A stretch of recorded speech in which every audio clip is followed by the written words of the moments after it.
Greetings, humans. You have entered the Command Zone, your destination for all aspects of Elder Dragon Highlander. Enjoy your stay. What's up, everybody? Welcome and to you all. You are watching / listening to the Command Zone podcast. I'm today one of your esteemed hosts, Jimmy Wong. And I'm your other host, Rachel Weeks. Haha. Well, we're going a little bit back in time. And we are covering some cards we did not cover, but will now cover from March of the Machine. We are finishing the March of the Machine set reviews. Finally, it's happening. Yeah, I remember the original Dominaria when there were so many new legends. We were like, wow, this is crazy. March of the Machine took that to another level. So we're back at it, and we are talking about the completed commanders. These are the sweet ones that have a Phyrexian backside. But before we get into it, we're going to talk about our sponsors. That's right. CardKingdom.com/command is our first sponsor, and they're the place to go if you're going to pick up any Magic sealed products, singles, or more. Their website is amazing. They've got tons of selection. You're going to want to build decks, buy new cards, replace cards in old decks, upgrade them. Whatever you end up doing, you're going to buy Magic cards. So why not support the show, the podcast, at the same time while getting the cards you love? CardKingdom.com/command. You can put in a whole deck list. You can choose a bunch of cards, and there's all sorts of selection. They have a big warehouse, and get the entire thing in one package to your doorstep, and that's amazing, right? You don't have to worry about multiple packages. Some get lost in the mail. I can't tell you how many of my cards have gotten lost in the mail when I've ordered from multiple places. So cardkingdom.com/command. Plus, they have great customer service. You're going to find the cards you need. You're going to get a great price on them, and you're going to be able to put them into your decks easily, slot them right in, and get playing with them because you know it's all coming in one convenient package. So whether you're buying a single card or an entire deck, check out cardkingdom.com/command to support the show, pay it forward, and get the cards you need. You're going to buy cards. You also have to protect them. Go to ULTRAPRO.com/command to pick up all of the Magic accessories that you need. They've got sleeves and deck boxes, playmats, binders, dice, everything you need to have an organized and safe and beautiful battlefield. ULTRAPRO has all of the official Magic art licensed, so they can make the playmats of arts that you love. They can make binders of arts you love. If you're really connected to one set or the other, maybe March of the Machine was your jam. You've been waiting for the Phyrexians to be defeated. Now's your moment. Go to ultrapro.com/command and see what kind of art that they have for you. Plus, if you sign up for their newsletter, they will keep you up to date on all of the sales that they're having. Yeah. You can update all of your sleeves or your deck boxes all at the same time. Tons of good stuff. Or if they're having any special Secret Lair drops.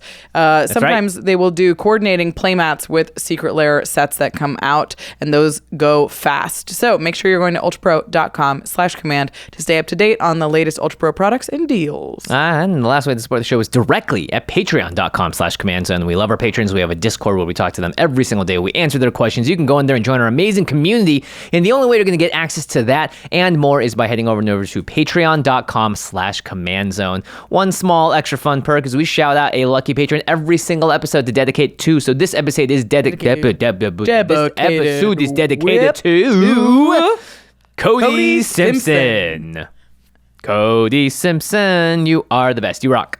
That was my attempt at doing the Simpsons theme song. You're doing the Simpson theme song. To Cody Simpson, completed commanders. Cody Simpson. March of the Machine. Here we go. All right, we're going to finish up the commanders from March of the Machine. Yeah, we've talked about the good guys. We've talked about the bad guys. We're going to talk about the good guys gone bad. The characters that we know and love that have been completed. Yep, so these are double-sided legendary cards. All of them have an activated ability on the front side that allow them to turn over and transform to their Phyrexian versions.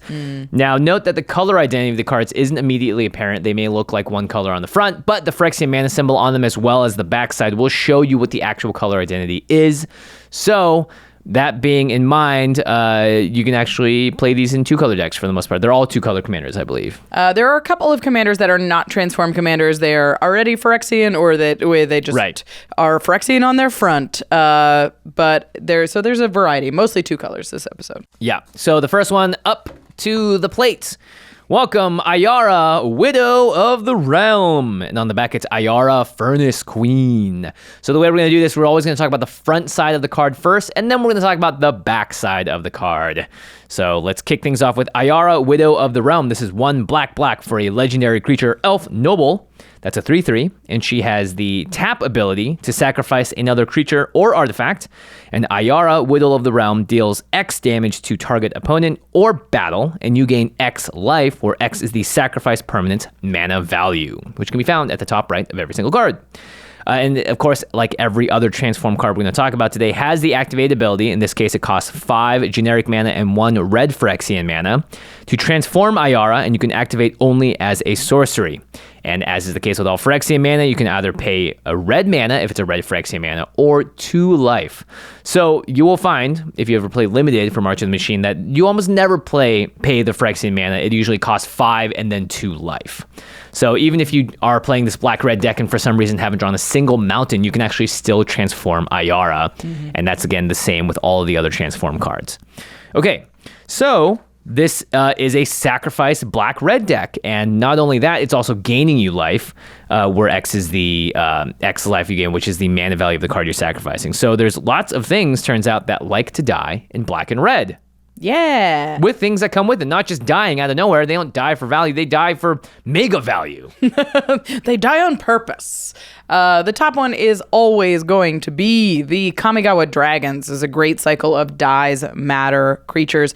Junji, the Midnight Sky, being one of the better ones from Neon Dynasty. It's 3 black. When it dies, each opponent discards 2 cards and loses 2 life, or you put target non-dragon creature card from a graveyard onto the battlefield under your control. You lose 2 life. Yeah, so that's pretty sweet. You're going to drain someone for X life or a battle, if you happen to be playing those, for 5, and then you're going to gain 5, and then you could maybe reanimate something or make every opponent discard 2 cards and lose 2 life. Whew. Junji, Atsushi. Yeah, these dragons are all very powerful in aristocrat decks like this Ayara deck that cares specifically about mana value. Yeah. You also have a classic card, Vindictive Lich, which every time it lands and dies does a lot of work. You can choose 1 or more modes when it dies and has to target a different player, but you can make someone lose 5 life. You can make someone discard 5 cards, oh my gosh. And you can make someone sacrifice a creature. So again, having this ability at instant speed when Ayara is no longer summoning sick can be very effective. You can wait until your very last moment to choose, okay, I'm going to do this now, make you sack the creature, make you discard the cards, and make you lose the life.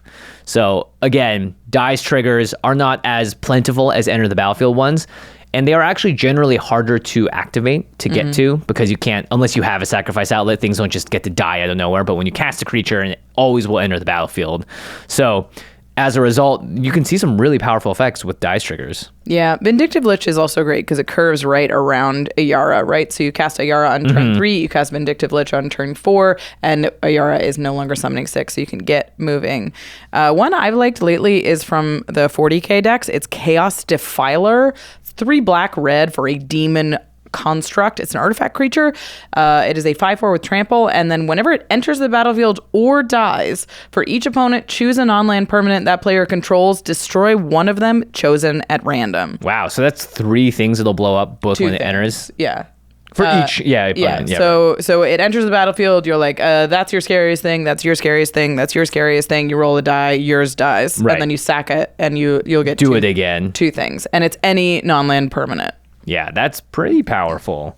Body Snatcher is a fun one. This is a minion that when it enters the battlefield, you can choose and discard a creature card from your hand. If you don't, you exile Body Snatcher. So you obviously want to choose and discard something. But when it dies, guess what? You remove Body Snatcher from the game and you return that creature to the battlefield. So Reanimator effects with something like this again curves really nicely into Ayara because it's a 4-drop. Discard an Eldrazi. Yeah. Well, not an Eldrazi, one that doesn't shuffle. Yeah, you could discard, we're going to talk about it a little bit later, but the legal Emrakul. You're right, the one that takes a turn. Yeah. The cool thing about Body Snatcher, too, is you can actually choose another creature card, too, that's in your graveyard. It doesn't have to be the one that you discarded with it, right? I really like these reanimation effects in this deck because it means you can start looping more non-token creatures going to the graveyard. Balor is another great one. This is a Dungeons and Dragons card. Similar thing. When it attacks, in this case, or dies, you can choose 1 or more, targeting different players. Make someone draw 3 cards and discard 3 cards at random. That can just be backbreaking. Oh, yeah, you can wreck a hand that way. Yeah, make someone sacrifice a non-token artifact, and then deal damage to an opponent equal to the number of cards in their hand. So sometimes that very greedy player that has 50 cards in their hand can just die to a Balor. Yeah, especially combined with the damage that Ayara does. That can be up to 10, 11 damage in one fell swoop. All right, if you're going to be sacrificing creatures, you probably want the creatures that enjoy watching other creatures die. That's kind of weird. They're into it. They're super into it. This next one is Doomweaver. It's definitely into it. 4 black for Spider Horror. It's got Reach and Soul Bond.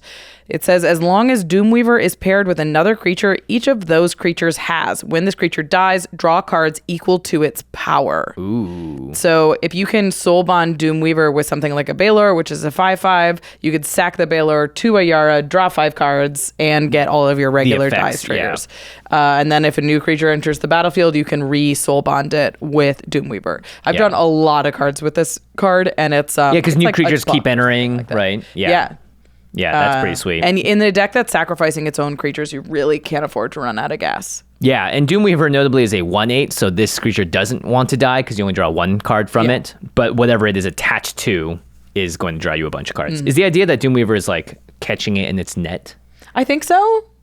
I guess. Because in the art, it's tethered to like a guy. Yeah. Yeah. Like, it likes watching other guys die. Other dudes die. So does the Body Launderer. Whenever another non-token creature you control dies, it connives. So you draw a card, discard a card. If it's a non-land, you put a +1/+1 counter on Body Launderer. And then when Body Launderer dies, you can return another non-rogue creature card with equal or lesser power from your graveyard to the battlefield.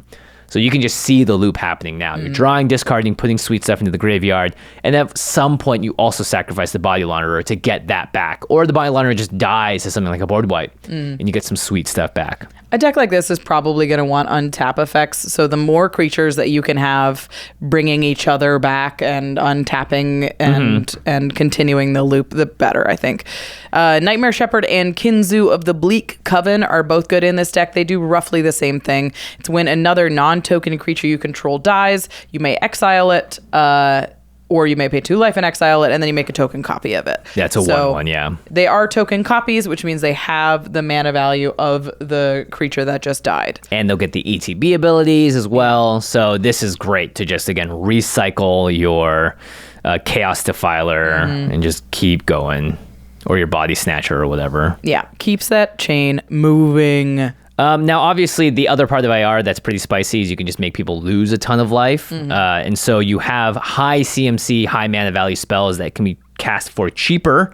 So Avatar of Fury is normally 6 red, but it costs 6 mana less to cast if an opponent controls 7 or more lands. Very doable. So, yeah, and now you have an 8-drop bomb that when you sack it deals 8 to someone. Woo-wee. That's pretty nasty. That's a lot of damage. Yeah. And that will take someone, even going from 20 to 12. Yeah, and you gain that much life too. That's a huge life swing. Yep. They printed a number of these things lately, like Shadow of Mortality is a 15 drop. It wants your life total to be less than your starting life total, which may be tricky in IR because you are gaining some life, but you're in black, you're going to be paying a lot of life for your reanimate effects or for stuff like Kinzu, which pays life to exile stuff. So I think it's reasonable to get a cost deduction on Shadow of Immortality. Or just if it's early game, discard it. Yeah. If it's later game and you have like 20 life, then this thing just costs black, and then you could maybe kill someone, get all that life back, and you're in just prime position. Yeah, Chandra's Incinerator is great in this deck. It costs X less to cast, where X is the total amount of non-combat damage dealt to your opponents this turn. I like that. Yeah, and then it says whenever a source you control deals non-combat damage to an opponent, Chandra's Incinerator does that much damage to target creature or planeswalker that player controls. Man, I have all these cards. I can just build this deck. It all. Yeah, that's pretty sweet. Emrakul, the Promised End, the one that we couldn't think of the name of earlier. Yep. I can't believe I couldn't think of Emrakul. Yeah, it's Mom, after all, in Mom. Yeah. So this costs 1 less to cast for each card type among cards in your graveyard. So I think the lowest this can be is 7. Although now that we have battles, it could be 6, it could right? be down to 6. Wow. It's probably going to be 7 or 8 mana. But this can also just sit in your graveyard. And again, you have Reanimator effects. You have ways to bring this out. Speaking of which, actually, with Reanimate and Shadow Mortality, that's pretty sweet. Right. Pay 15 life to get it out, sack it, gain that 15 right back. Gain the 15 life right back. Yeah. you're going to be using your life total, I think, in a deck like this. Yep. Ancient Stone Idol, Avatar of Woe, these are huge CMC creatures that will blast your opponents for a whole bunch of damage. Another kind of cute one is Gorex the Tomb Shell. It's a zombie turtle. Do you remember this one? It's a zombie turtle. 6 black, but it costs 2 less to cast. As an additional cost when you can sack creatures when you cast it. Do you exile them from your graveyard? Oh, right, not sack, right? Yeah, so if you exile 3 cards from your graveyard, it only costs black. And then when he attacks or dies, you choose a card at random exiled with Gorex and put that card back into your hand. Oh. So there's a little bit of recursion, and he's a 4/4 with Death Touch, but you're not really worried about that. He drains your opponents for 8. Yeah, that's pretty sweet. Keen Duelist, this card's really sweet. This allows you to basically duel the top card of your library with another opponent on your upkeep, and then you each lose life equal to the CMC or mana value of the card that you revealed, or that your opponent revealed. So you're like dueling your card. It's like very Yu-Gi-Oh! In a way. Yeah. So if you're going with high CMC creatures, if you're making sure you're loading your deck up with this, Keen Duelist can do 8 ton of damage. Yeah, whoever is dueling you just hopes you don't whip your 13 or 15 off the top. Yeah, your Draco. Just get wrecked. Yeah. Similarly, Hidetsugu Devouring Chaos cares about that CMC. It has an activated ability that says 2 and a red, tap, exile the top card of your library. You may play that card this turn. When you exile a non-land card this way, Hidetsugu deals damage equal to the exiled card's mana value to any target. Wow. So it does sort of a similar thing to Ayara. Yeah. And it's, again, if you just need ways to keep churning through the top of your deck, Hidetsugu helps get you there. Yeah. Chances are you may not be able to cast it when you exile it, but still being able to hit someone for 8, 10, 13. Lots. Protection Racket is really similar as well. I've actually never seen this card before. Awesome. It was one of the Capenna commander cards. It's 2 and a black for an enchantment. At the beginning of your upkeep, repeat the following process for each opponent in turn order. You reveal the top card of your library, and that player may pay life equal to that card's mana value. If they do, you exile that card, but otherwise you put it into your hand. Yeah. You're revealing a 13 drop. Are you going to pay 13 life, or are you going to give me Emrakul? Thank you. Yeah. Sometimes they will pay 13, and it's incredible. Yeah, that's totally fine, right? You're exiling the card, which is a bit of a bummer, but it's totally fine. This deck wants to put a ton of pressure on your opponent's life total. So they have to, if you're going to be dealing 8 damage, 10 damage at a time, they really need to be careful about what they're paying life for. So Protection Racket seems like it will draw you 2 cards, 3 cards, depending on what you exile. That's right, because you're going around the table. You do this 3 times. That's pretty nuts. When you have sacrifice effects, one of my favorite things to do in black and red is steal someone else's creature. Yeah. And then tap and sacrifice it. Bye-bye creature. And shoot them in the face for their trouble. And sometimes you get a swing with the creature as well and deal damage with it. So there are a lot of these threat and effects around. Seize the Spotlight is a new one where every opponent chooses Fame or Fortune. For every player that chose Fame, you get control of a creature that player controls until on the turn. You untap it, gains haste. And for every player that chooses Fortune, you get a draw card and make a treasure token. It's so good. So this sometimes could just be 3 mana, draw 3 cards, make 3 treasure. Yeah. Or 3 mana, steal 3 things, you get to sack them. Presumably, you're going to have cards like Hidetsugu or other sack outlets like Viscera Seer in order to get rid of those cards that you're stealing if you're going this route. Yeah. I really like Firbolg Flutist. This is a 6 mana creature. When it enters the battlefield, you gain control of 1 creature, and then you give it Myriad. Oy, oy, so oy. you can attack, get 2 ETBs on it, and then you can sack it. The real version. Yeah, the real version. Because the other ones are going away. Yeah. Pretty good. It's a very fun card. And then you can sack the Flutist itself for 6. So that high CMC is coming in. Oh, yeah, that's nice. Zealous Conscripts is a classic. You can actually take control of a permanent, so you can grab someone's artifact. Because, again, Ayara can also sack artifacts as well. So you can get something sweet with that, or just grab, whatever you need from them. Sometimes I've seen conscripts grab lands. Yep. And use those quite well to their advantage, like grab a Gaia's Cradle with a Zealous Conscripts or whatever. This card is so fun. I've stolen a Bolus's Citadel. Like in this deck, my gosh. In this deck, you could steal a Bolus's Citadel. You could play with a Bolus's Citadel, then sack the Bolus's Citadel and gain 6 life and shoot the opponent. Yeah, while casting like 3 things off the top of your deck or whatever. So cool. That's pretty sweet. That's so fun. There's also a land, an MDFC called Song Mad Treachery that is a threat and effect on one side and a land on the other. So that seems just like an auto include in this deck as one of the lands that you could play. Yeah. If you don't want to sacrifice the actual creatures that you're doing, like we were talking about before, make copies of them. With Jax as the Troublemaker, makes copies with Blitz, or if you have Fable of the Mirror Breaker, it sort of just does it all, but also you can make copies of a creature once you get it to the backside. Or Kiki Jiki and all that stuff. Kiki Jiki, there's tons of ways to do this in red. And again, they're copies of cards, so they have the CMC of the card they're copying. Yep. And of course, you have recursion in black-red decks if you want. Lifeline is a sweet effect. It affects the whole table. Yeah. But maybe you're going to be using the best of it. Basically, when a creature dies, you get to put it back into play at end of turn. And then you have like your Chainer, Nightmare Adepts. You have all of the cards that are like discard a card, play something from your graveyard, or reanimate, whatever it is, right? Shallow Grave. All of those types of cards could be very good in a deck like this. Felden of the Third Path seems like an auto-include, as long as you have plenty of looting spells to get your creatures into the graveyard. If you want to work largely out of the graveyard, Felden is very efficient at giving you cool tokens. Okay, let's talk a little bit about artifacts that want to die. Yeah, there's a build of this that's very creature focused, and then there's a build of this that's very artifact focused. Maybe you could do a little bit of both. I think you're going to be doing a little bit of both, but when you're sacrificing, like building around certain elements of artifacts is a good way to build this deck. Lots of big artifact creatures that have Dye's abilities. Triplicate Titan and Phyrexian Triniform are the most recent ones. They're both 9 drops, and they split into little tokens when you sacrifice them. Very cool. Yeah. Wormcoil Engine is the originator of this, where it's a 6-drop that splits into 2/3s. Ruin Grinder is a Mountain Cycler that costs 6, but also when it dies, every player has an optional Wheel of Fortune that they can do. Yeah.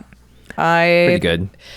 I like Scuttling Doom Engine. Wow. Scuttling Doom Engine in this deck as well. Classic. It's an oldie, but pretty good when you're sacrificing it. It's when it dies, it deals 6 damage to target opponent or planeswalker. Oh, so if you sack it with Ayara, you're going to do 12? You get to do 12. 6 twice? Yeah. That's pretty cool. That's a lot for something that's only 6 CMC. Yeah, and Metalwork Colossus is the classic play this for real cheap. It's an 11-drop, but it costs X less, where X is the total CMC of non-creature artifacts you control.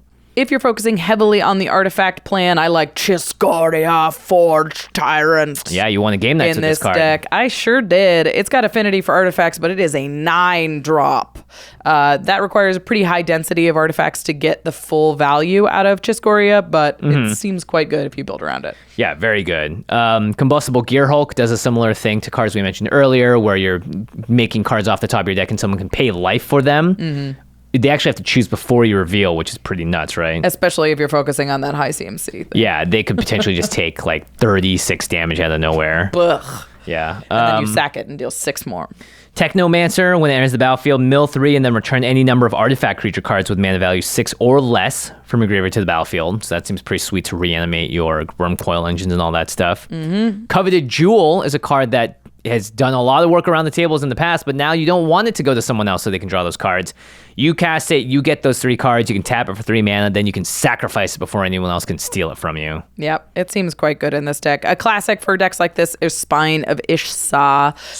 Because when it is put into the graveyard from the battlefield, it returns itself to your hand. Yeah. One of my favorite things in this deck is the Cauldron of Eternity. I thought this card was Do unplayable. you remember this one? It is 10 black. I only remember the Great Henge from this set of cards. It costs 2 less to cast for each creature card in your graveyard, so probably pretty doable in this deck. And then whenever a creature you control dies, put it on the bottom of its owner's library. Okay, not great. 2 and a black, tap, pay 2 life, return target creature card from your graveyard to the battlefield. Activate this ability only anytime you would cast a sorcery. So I think in this deck, you cast it for probably, 2 or 4. Probably 2. Wow, your graveyard is loaded in that case. It's 2 less. You only need 4 or 5 creature cards in your graveyard. Okay, so let's say average 4 mana. Yeah. Right. But if we say average 4 mana, you cast it for 4, you pay 3, you reanimate something, then you tap Ayara, you sack it, and fling 12 at somebody, and you avoid the bad downside. part. Yeah, downside. That's pretty sweet. Yeah. I think it's more of a burn spell in this deck, which is kind of funny. Yeah, I like that. There's also, if you want to do the whole threaten thing, Red Sun's Twilight. This was in Phyrexia. All will be 1. You destroy X red. You can destroy up to X target artifacts if it's 5 or more. For each artifact destroyed, you create a token that's a copy of it. can be pretty sweet. Yep. You're blowing up a bunch of stuff. And then again, because it's a token copy, it has the mana value. You can tap Ayara to sacrifice it. Or you just use this because it's sweet. You This blow up a card's bunch of so artifacts. good. 7 mana, gain control of basically all these different things. Yeah, The I mean- artifacts go away at the beginning of the next end step, but still sweet. If there's like enough big artifacts on the board, that you could be mana positive on this effect. Oh, yeah. Like, 2 Soul Rings gets you real close, right?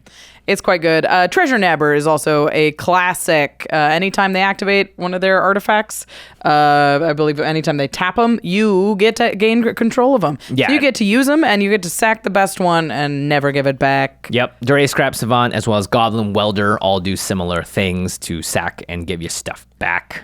Yeah, these are going to give you the deck a little bit more of the recursion thing without having to run a ton of reanimate effects. Yeah. Because red is very efficient at bringing artifacts back to the battlefield. Yep. Oh yeah, gosh. You could play Portal to Phyrexia in this deck. It's a 9-drop. It will oftentimes just win you the game on the spot. But Yeah. if it doesn't, then at the beginning of your upkeep, you put target creature card from a graveyard on the battlefield under your control. This is an artifact, by the way, when it enters the battlefield, everyone sacks 3 creatures, each opponent. It sucks. It's cracked. I hate it. It's really good in this deck. Every All right. time it gets played, I want to just leave the game. I'm I'm like, I hate it. All right. This is, of course, the Scrap Trawler deck if you're building around artifacts. It's whenever a Scrap Trawler or another artifact you control is put into the graveyard from the battlefield, we return to your hand target artifact in your graveyard with a lesser mana value. Keep in mind, when you play Scrap Trawler, people will probably think you're about to do some crazy combo thing or take a 20-minute turn, so just... Bit of a value Scrap Trawler in this. Yeah. And there is a list of enhancer cards, so these cards just go well in the deck. They help you do the thing you want to do quickly and more better, bestest. Much more better. Much more better. It's Sneak Attack to get those huge creatures in for 1 red mana, and then you can sacrifice them. Yeah, attack with them, sack them, reanimate them, sack them again. Soulfilm Mayhem Dominus is the Dominus that doubles all non-combat damage. Crazy. Yep. So now you're dealing 24. Yeah, depending on what you're 20. stacking. Yeah.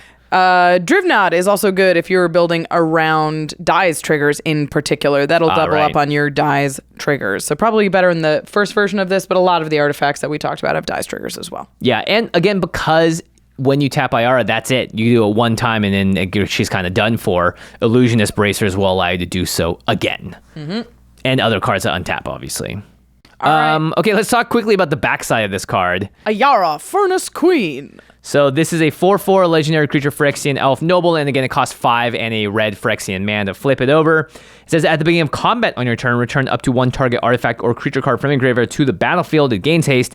Exile it at the beginning of the next end step. Now, a lot of you might be thinking, wow, this is great. We just talked about all these synergies of discarding stuff. You cannot flip Ayara back unless she dies. She's stuck there. Yeah, you would have to... It's kind of, if you look at the art, it doesn't look very reversible.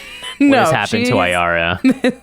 This is it. This is the so Ayara. when you get to the other side, I think you're only flipping her to like end the game. Right. I think most of your deck design is going to be built around the front side about flinging things, and then once you get to the point where you're like, I'm out of gas, everything's in my graveyard, I really need to close this game out, you can flip Ayara over and use those big things that you sacrificed earlier to reanimate them and rush them at your opponents. Yeah, but in general, I think you're better off playing a reanimate effect in your deck as opposed to thinking, I'm going to play Ayara, do this a couple times, then flip her, because you then lose.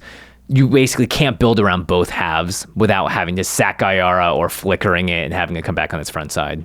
Yeah, it makes it kind of tricky. I mean, you could put Conjurer's Closet in this deck, which is great because it avoids the exile clause on Ayara Furnace Queen. And you could use it, I guess, to flicker Ayara and get it back to the front side. Yeah, and you have a bunch of ETB effects that we've just talked about as well. So that seems nice. So Conjurer's Closet is a possibility. You could also dodge that exile effect with Sundial of the Infinite or just a sack outlet. Yeah. Because it doesn't say if this creature would die, exile. Instead, it just says exile at the beginning of the next end step. And then you could do it again on the next combat. Of course, you could always have more combats. That's right, because every time you have a combat with Ayara Furnace Queen out, it says at the beginning of combat on your turn, doesn't matter what combat step it is. So you have Morog, Fury of Akum, Combat Celebrant, Seize the Day. Seize the Day is pretty sweet because you can actually have this for the front side because it untaps a single creature. So that actually works well for both sides here.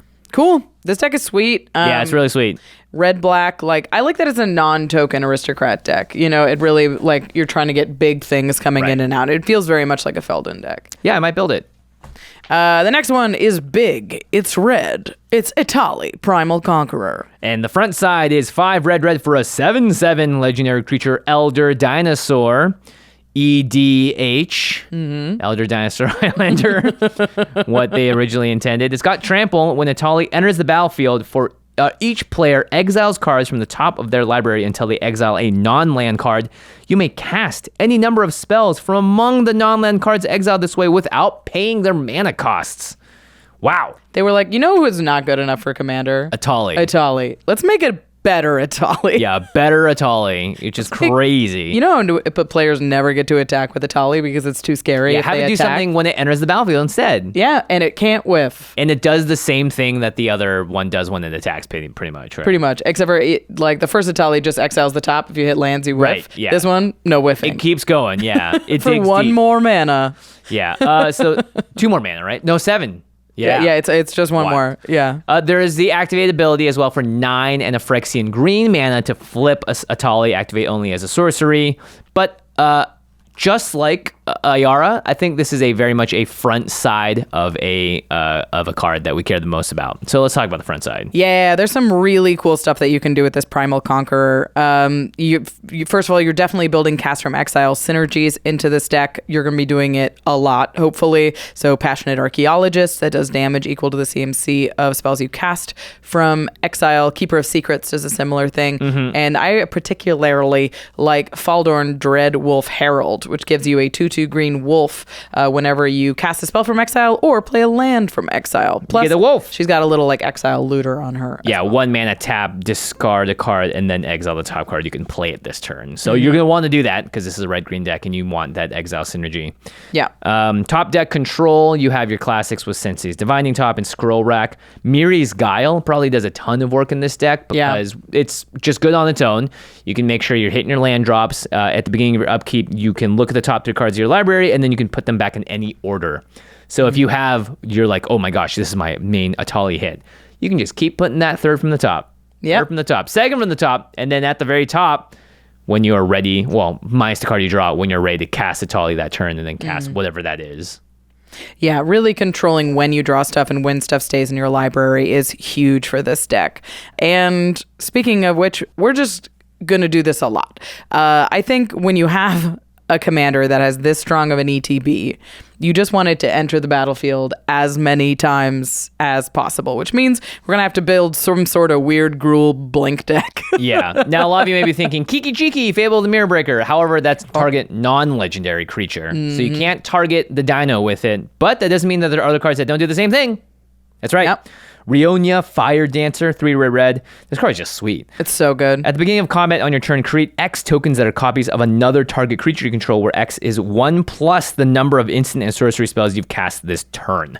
So you're always getting 1. Yeah. But you could get multiple. And even if you have multiple legendary Etalis enter, they'll all have their enter the battlefield ability trigger, and then you get to choose which legendary copy you keep. You don't care about keeping your Etalis around. You just want to have that effect happen 2 times, 3 as many times as possible. Yeah, pretty crazy. Jaxus shows up again here, the Troublemaker. Make copies that just cantrip when you make token copies of them because they have Blitz. So they when they enter, die. get the ETB trigger, die immediately, and draw a card. Yeah, and then you also just cast, again, a single non-land permanent out of everyone's deck. Yeah, Delina is also very good for this kind of thing. It's whenever Delina attacks, you choose another target creature you control, you roll a d20. If you roll well, do it again. Good lord.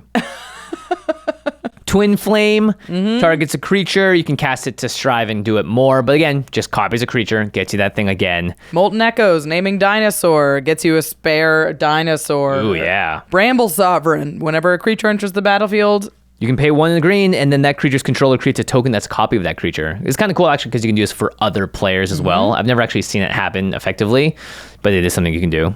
Yeah, you could also do this off of any creatures that you cast off of an Etali. Like this card is grab something else. Yeah, very, very powerful. There are artifacts that do a little bit of blinky type things. The Sword of Hearth and Home, of course. Voyager Staff is a good one-time blink. You're in red, you could recur it. Conjurer's Closet, once every turn. This card is still great. And now that you're playing all these enter the battlefield doubler effects by blinking it, you probably want to include some enter the battlefield effects in your deck that you like. So Solemn Simulacrum, you want to ramp. You're trying to cast a 7-drop. Yeah. Not easy. So you're probably playing that, your Eternal Witnesses and Wood Elves specifically over more of the Cultivate type spells because you want a creature that can ETB and get you the thing, and then maybe you Conjurer's Closet, do it more later on. Yeah, it makes all of your token copy stuff even better. I really like Avenger of Zendikar in this deck because if you're blinking big stuff, blink more big stuff. There's lots of very powerful creatures with ETBs. Molten Primordial is a super fun creature to blink, or to Feldon if you've ever Feldon to Feldon. I love Feldon. Oh, he's so fun. He's cool. He's got that cane, Feldon's cane. That's his chicken. Yeah. His chicken store. I'm thinking of Raisins. Trying to make a Raisin Cane joke. My brain did a full stop. It's like Feldon's cane. You also have Kogla, the Titan Ape, with ETBs, fights creatures, and also blows up artifacts or enchantments when it attacks. Yeah, and it's great with these like ETB humans, like Eternal Witness, because you can return them to hand and replay them. Yeah, that's a good point. Kogla is great in sort of pseudo blink decks. Yeah. Hellkite Courser is the card that gets your commander out of the command zone immediately. Yeah, it just puts it into play, and then it sends it back to the command zone without altering your commander text or anything. But you just cast a Hellkite Courser for 6, it puts Etali into play, you get the ETB, and then it goes right back to your command zone. And then next turn, turn, on turn 7, pay 7 mana and cast your commander. Bingo! Pretty good. That's pretty sweet. Apex Altasaur is a card that did a ton of work in the March of the Machine Game Nights episode. That's so good. Because when it enters the battlefield, it fights up to a target creature you don't control. It's a 10/10, and it has Enraged, so whenever it's dealt damage, it does it again. It keeps fighting stuff. So it'll just sit there and fight, and probably kill like 3 or 4 things. Yeah, and a lot of people think with Apex Altasaur that it fights until it dies. It fights until you say stop.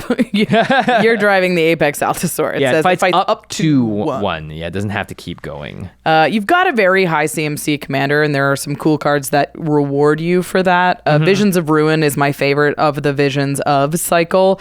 It has each opponent sacrifice an artifact, and for each artifact sacrifice this way, you make a treasure token. Great ramp for getting your commander out now or getting your commander out later.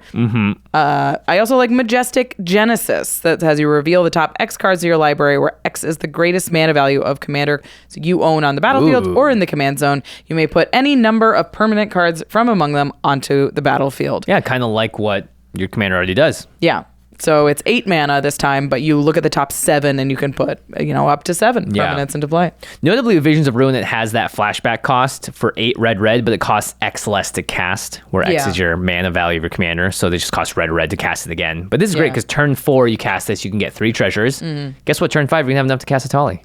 Bam. Get them out. Both Visions of Ruin and Majestic Genesis are pretty strong cards. Okay, so let's say you do want to pay, 10 mana? So I think it's 9 in a Phyrexian green. Yeah, 9 in Phyrexian green, or basically 10. When you do that, you get a crazy card. It's called Etali Primal Sickness. Get down with the sickness. It's an 11/11 trample indestructible. Whenever Etali Primal Sickness deals combat damage to a player, they get that many poison counters. Infect Light. It doesn't put -1/-1 counters on creatures. They just give poison counters on damage. Yeah, this is an 11/11. It's kind of like Blightsteel Colossus. Yeah. And it has trample and indestructible. So this is a pretty reliable way to kill someone if you can swing at them multiple times with it. Yeah.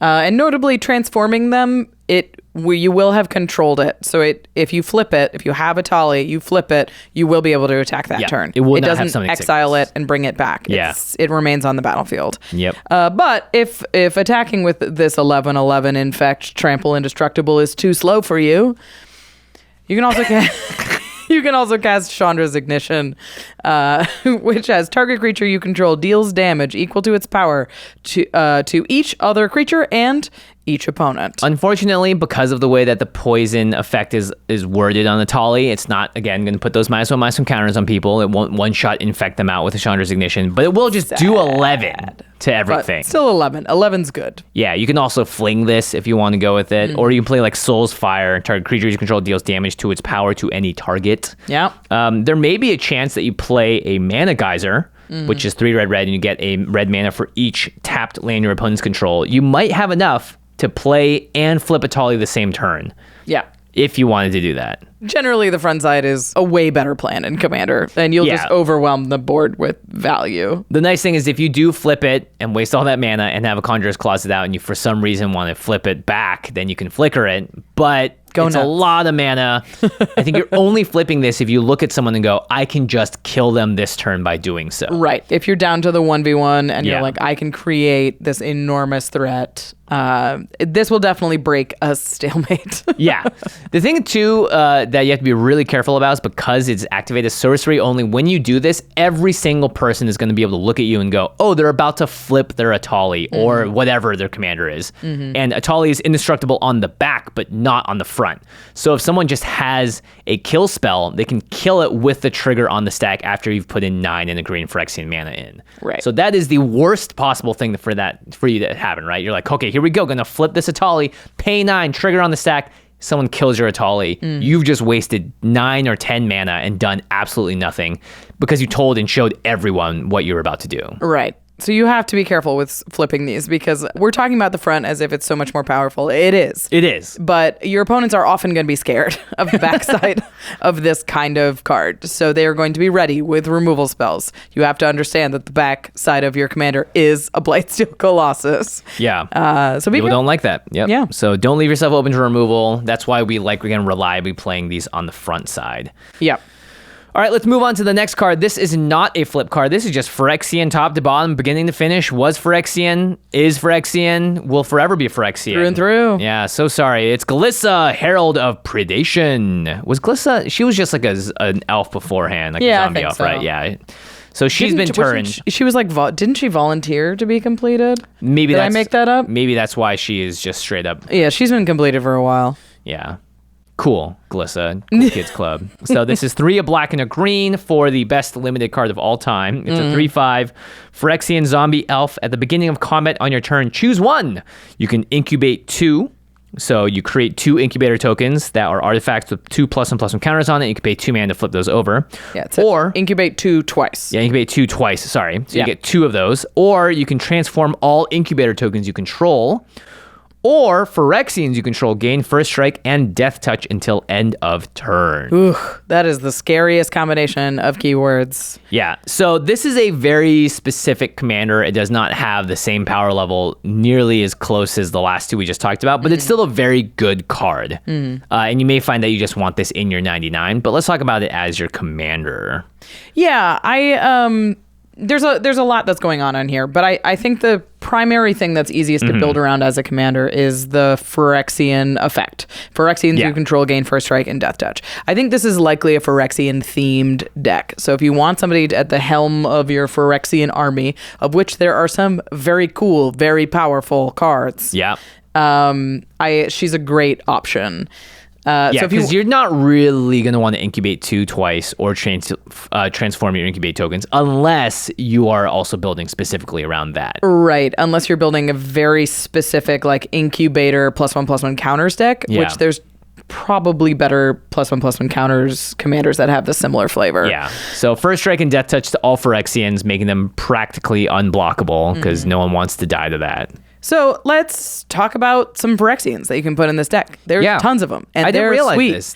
A lot of them have been errated from prior versions to now include the subtype Phyrexian in their text line. Yeah, so this is definitely something that if you are looking through, if you're the type who looks through their collection to find cards that match, if something looks Phyrexian, see if it's now errated to be Phyrexian, because Wormcoil Engine is notably a Phyrexian worm now, but in older printings, even as recent, this is from Double Masters. Yeah. It just says worm.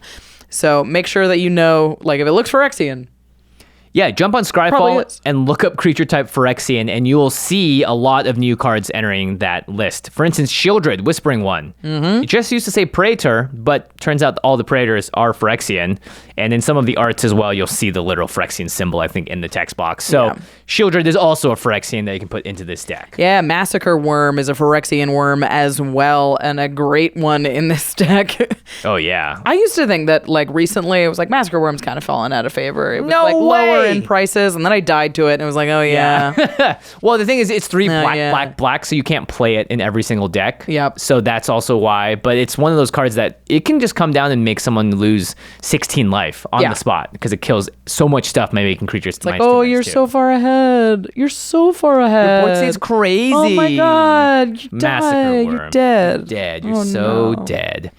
The new Defiler cycle, so Defiler of Vigor as well as Defiler of Flesh are both Phyrexian worms or horrors. So a lot of just disgusting things that are Phyrexians. All the Shieldreds. Crick, son of a Yawgmoth, is now I've been errated to be a Phyrexian horror minion. Yeah, there's no way they're fitting all that text on there. Yeah, I was like, I can't wait to see that reprint. It'll be this big. Phyrexian Delver is great. It helps you bring a creature back from the graveyard, and it's basically reanimate, but it's also a Phyrexian zombie. It's also a 3/2. Like giving even just a 3/2 first strike death touch is like it's so annoying. Yeah, I just keep taking 3 from this stupid thing that also brought that back. Yeah. Shield of the Apocalypse we just talked about as well, but this card, man, I played the card against this the other night, and I've never seen a card warp the table more against it than that. It's so Every powerful. single player went, oh. They were playing a Volo deck. They had 7 copies of Consecrated Sphinx out, and they never drew off Couldn't draw a single card. They had to wait for the Shieldred player to Teferi's Protection before they were like, finally, my time has come. Draw 20 cards or whatever. Phyrexian Flesh Gorger, a lot of Phyrexian worms. This is the prototype card that is a naturally 7/5 menace lifelink. Go ahead and add Death Touch and First Strike to that as well, and it has ward pay life equal to Phyrexian Flesh Gorger's power. Yeah, standard powerhouse. We saw this at really the Pro Tour. good. Yeah. So let's say you did want to go the incubate route. You want to make those low 2/2s with Glissa, or you want her to transform all your incubate tokens. There are some new cards in Mom that you may want to build around. This could also, I could totally see someone opening Glissa. They play a lot of limited, and they're like, you know what? I can just really quickly and easily put together a commander deck with the incubate synergies in there. So could be a really cheap and fun budget build. Yeah. So Elvish Vat Keeper enters the battlefield and incubates 2, and then you can pay 5 mana to transform an incubate token and double the 1/1 counters on it. Completed Huntmaster is a great little sack outlet that sacks creatures or artifacts, and then you incubate 3. This card has been really sweet for me, where it's like if somebody goes to remove something, you just turn it into a 3/3. Yeah. It's just make sure that you always have Phyrexians that you can keep attacking with. Yeah, so those incubate tokens are actually pretty cool. They can, sometimes you can wait to activate them until after a board wipe as well, and they'll still be around. So there are a lot of different incubate strategies that you could go with. So the more I thought about this commander and the more I looked up what is Phyrexian these days, the more I was like, this is an Infect commander. Because all the Infect creatures are also Phyrexian. They're all Phyrexian. Who would have thunk it? And giving creatures with Infect First Strike is extremely powerful. Yeah, no one's going to want to block that. It basically gives your Infect creatures unblockable if you can get Glissa moving. So I could definitely see this as an Infect commander. Ichor Rats is great when it enters the battlefield. Each player gets a poison counter. It has Infect. Yep. Of course, Skittles, Skitherix, the Blight Dragon, is already hard to block. Now he's impossible. Yeah. Plague Mirror, similar Infect, but also as a mana dork. Ichor Claw Mirror, when it gets blocked, it's +2/+2 until end of turn. It's got Infect. There's a lot of cards. Viridian Corruptor is a great one because it blows up an artifact and also is just an Infect creature. A lot of the time when you're playing an Infect deck, these little creatures become a problem because they just can't punch through. Right. And Glissa changes that, where it's just like, I'm not going to trade my thing for that. So if you want to build it Infect, we did do a whole episode about how to build an Infect deck, how to play Infect, and Craig Blanchett, of course, Mr. Infect, was a part of that. So go check out the How to Play Infect video on our channel for more details on how to build and play Infect well. Yeah, it's a tough one, but will be very, very good. Finally, Proliferate. Whether or not you're building with incubate tokens with plus and plus counters or going with Infect, there's a lot of great ways to proliferate and add counters. So Evolution Sage proliferates when you have lands there in the battlefield. Yawgmoth Thran Physician proliferates when you pay black and discard a card. Canker Bloom is a great low removal creature that also allows you to proliferate. Throne of Geth, Glistening Sphere, Unnatural Restoration. There's a lot of cards that proliferate now, and you could definitely build the Infect deck of your dreams with Glissa. Yep. Seems cool. We're proud of you. Good for you. Representing the Phyrexians. They lost, but All right, so that's going to do it for the first half of this episode. We do have 4 more completed commanders to come, including potentially the most Josh Lee Kwai commander of all time ever. Incredible. But to find out what that is, you're going to have to wait around because we're going to have a quick break and hear a message from our sponsors. All right, I'm going to cast Rampant Growth. Chauffeur, Yes, sir. find a forest for me, please. Of course, sir. Okay, wait, what is happening here? Isn't it great? I got the idea from Indeed. The hiring website? Yeah, when you sponsor a job post on Indeed, they do all the searching for you. Just like you don't want to waste time looking through your library, you don't want to waste hours browsing multiple job sites. But with Indeed, you can attract, interview, and hire all in one place. Indeed's powerful hiring platform gives you a short list of candidates whose resumes match your job description the moment you sponsor a post. It's like hiring at flash speed. Plus, according to US Indeed data, candidates you invite to apply are 3 times more likely to do so than someone who just sees it in a search. Your forest, sir. Oh, thank you.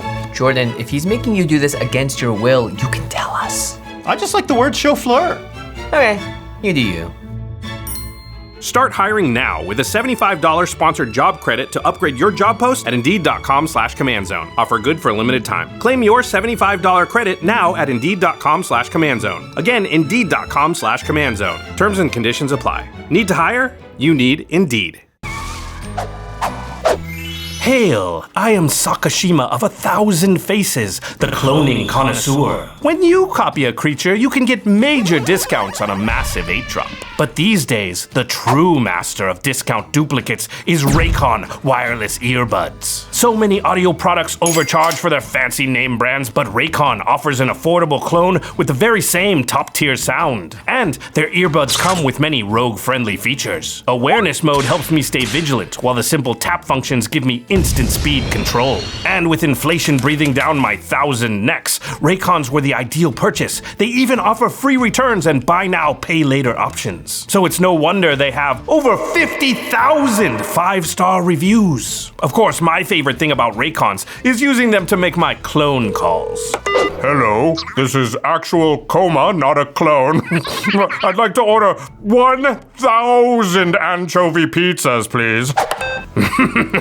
Priceless. Go to buyraycon.com/command today to get 15% off your Raycon order. That's buyraycon.com/command to score 15% off. Again, buyraycon.com/command. Whether you're searching for the latest sneaker drop, that iconic handbag, a timeless watch, or your next piece of classic jewelry, eBay authenticators are there verifying every detail of your purchase. Yep, we're talking each inch, stitch, tick, facet, and clasp that make the piece you're searching for worthy of your collection. eBay's authenticators are experts in their craft, true connoisseurs. And as leaders in their fields, they're making sure your items always arrive as authentic as your style. So go ahead, get that piece you've always wanted. And leave it up to the meticulous eyes of an eBay authenticator to make sure that watch movement is original, that glimmer is real gold, that rare sneaker is legit, or that handbag is really made of genuine leather, and never get faked over again. In a world full of fakes, it's time to get real with eBay Authenticity Guarantee. Everyone deserves real. Visit ebay.com for terms. What's up, everybody? You are watching / listening to the Command Zone podcast. This is the second half after the mid-roll. Ooh, got you there. You were like, who hit reset on my podcast button? Nope, we're halfway through. We have 4 more completed commanders to talk about. The first one, we're just going to get right to it. JLK, Josh Lee Kwai of Game Nights fame, would be proud. This card is just... They've done nuts. They've done it. It's finally Josh on a card. I can't wait to see the first altar of this. Of like completed Josh Lee Kwai. Yeah, that's nuts. So it's Heliod, the Radiant Dawn. And for the first time in this episode, we care more about the backside than the front. Yeah, so Heliod, the Radiant Dawn says when it enters the battlefield, you return target enchantment card that isn't a god from your graveyard to your hand. So if I'm in your graveyard, you're not bringing me back. Yeah. Because I'm a god. Also notably an enchantment. Yeah, who would have thought? There's not a ton to build around here. Obviously, you could blink it if you really want to build around putting enchantments from your graveyard into your hand. I think you could build some synergy into enchantments that go to the graveyard naturally. I like Cast Out. It cycles. Yep, and also has flash and can exile stuff. Is pretty cool. And then you can return it to your hand and cast it later. So it basically cantrips. Yeah. You also have like Grasp of Fate. Someone might want to blow it up after you cast it. Mystic Remora just naturally ends up in your graveyard because this is a white-blue commander, notably. It's really good. Mystic Remora seems, I mean, it's obviously always good. But if you play the Mystic Remora on 1 or 2, you pay the upkeep maybe once. It goes to the graveyard. You return it to your hand with Heliod, and then you get to reset your Mystic Remora. Yeah, pretty good. Just enchantments that go on creatures that your opponents really, really want to get off of it, like a Darksteel Mutation. Yeah, or they'll blow it up some way, or any of the like banishing effects, banishing light type stuff.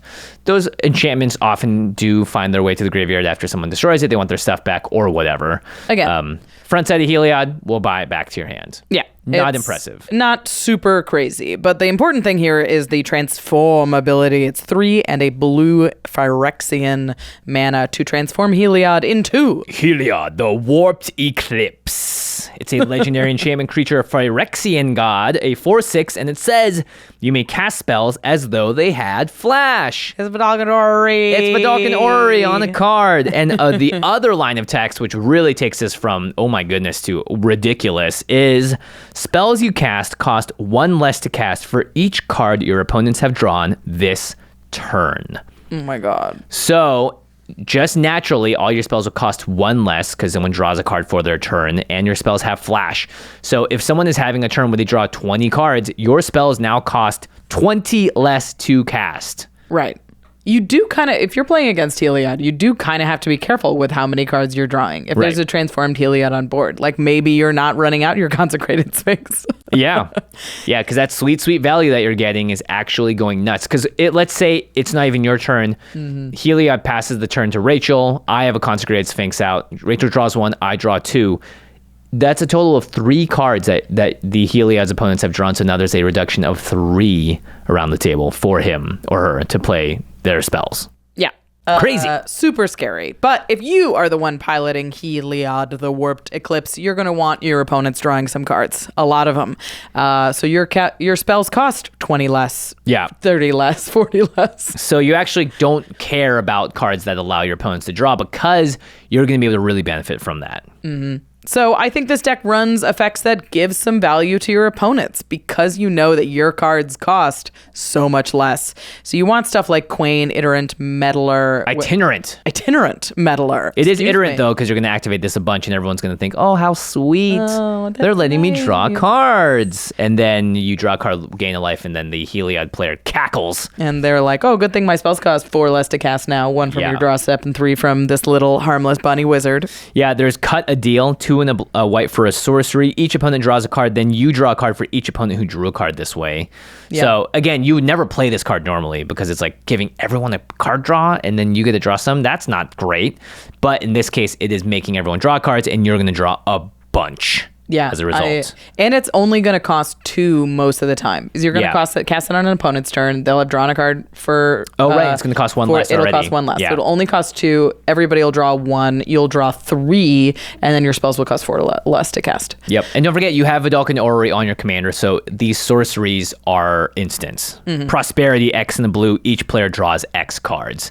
So you can start to see what happens here, right? Now everyone's drawn 3 cards or 4 cards because of my little wizard Quain. Mm-hmm. I'm going to cast Prosperity for X is equal to 4. I only have to pay 1 blue for this. Everyone draws 4 more cards. Now, around the table, I have a mana reduction of like 15. Mm-hmm. I'll cast Vision Skynes, 1 in the blue. Each player draws 2 cards.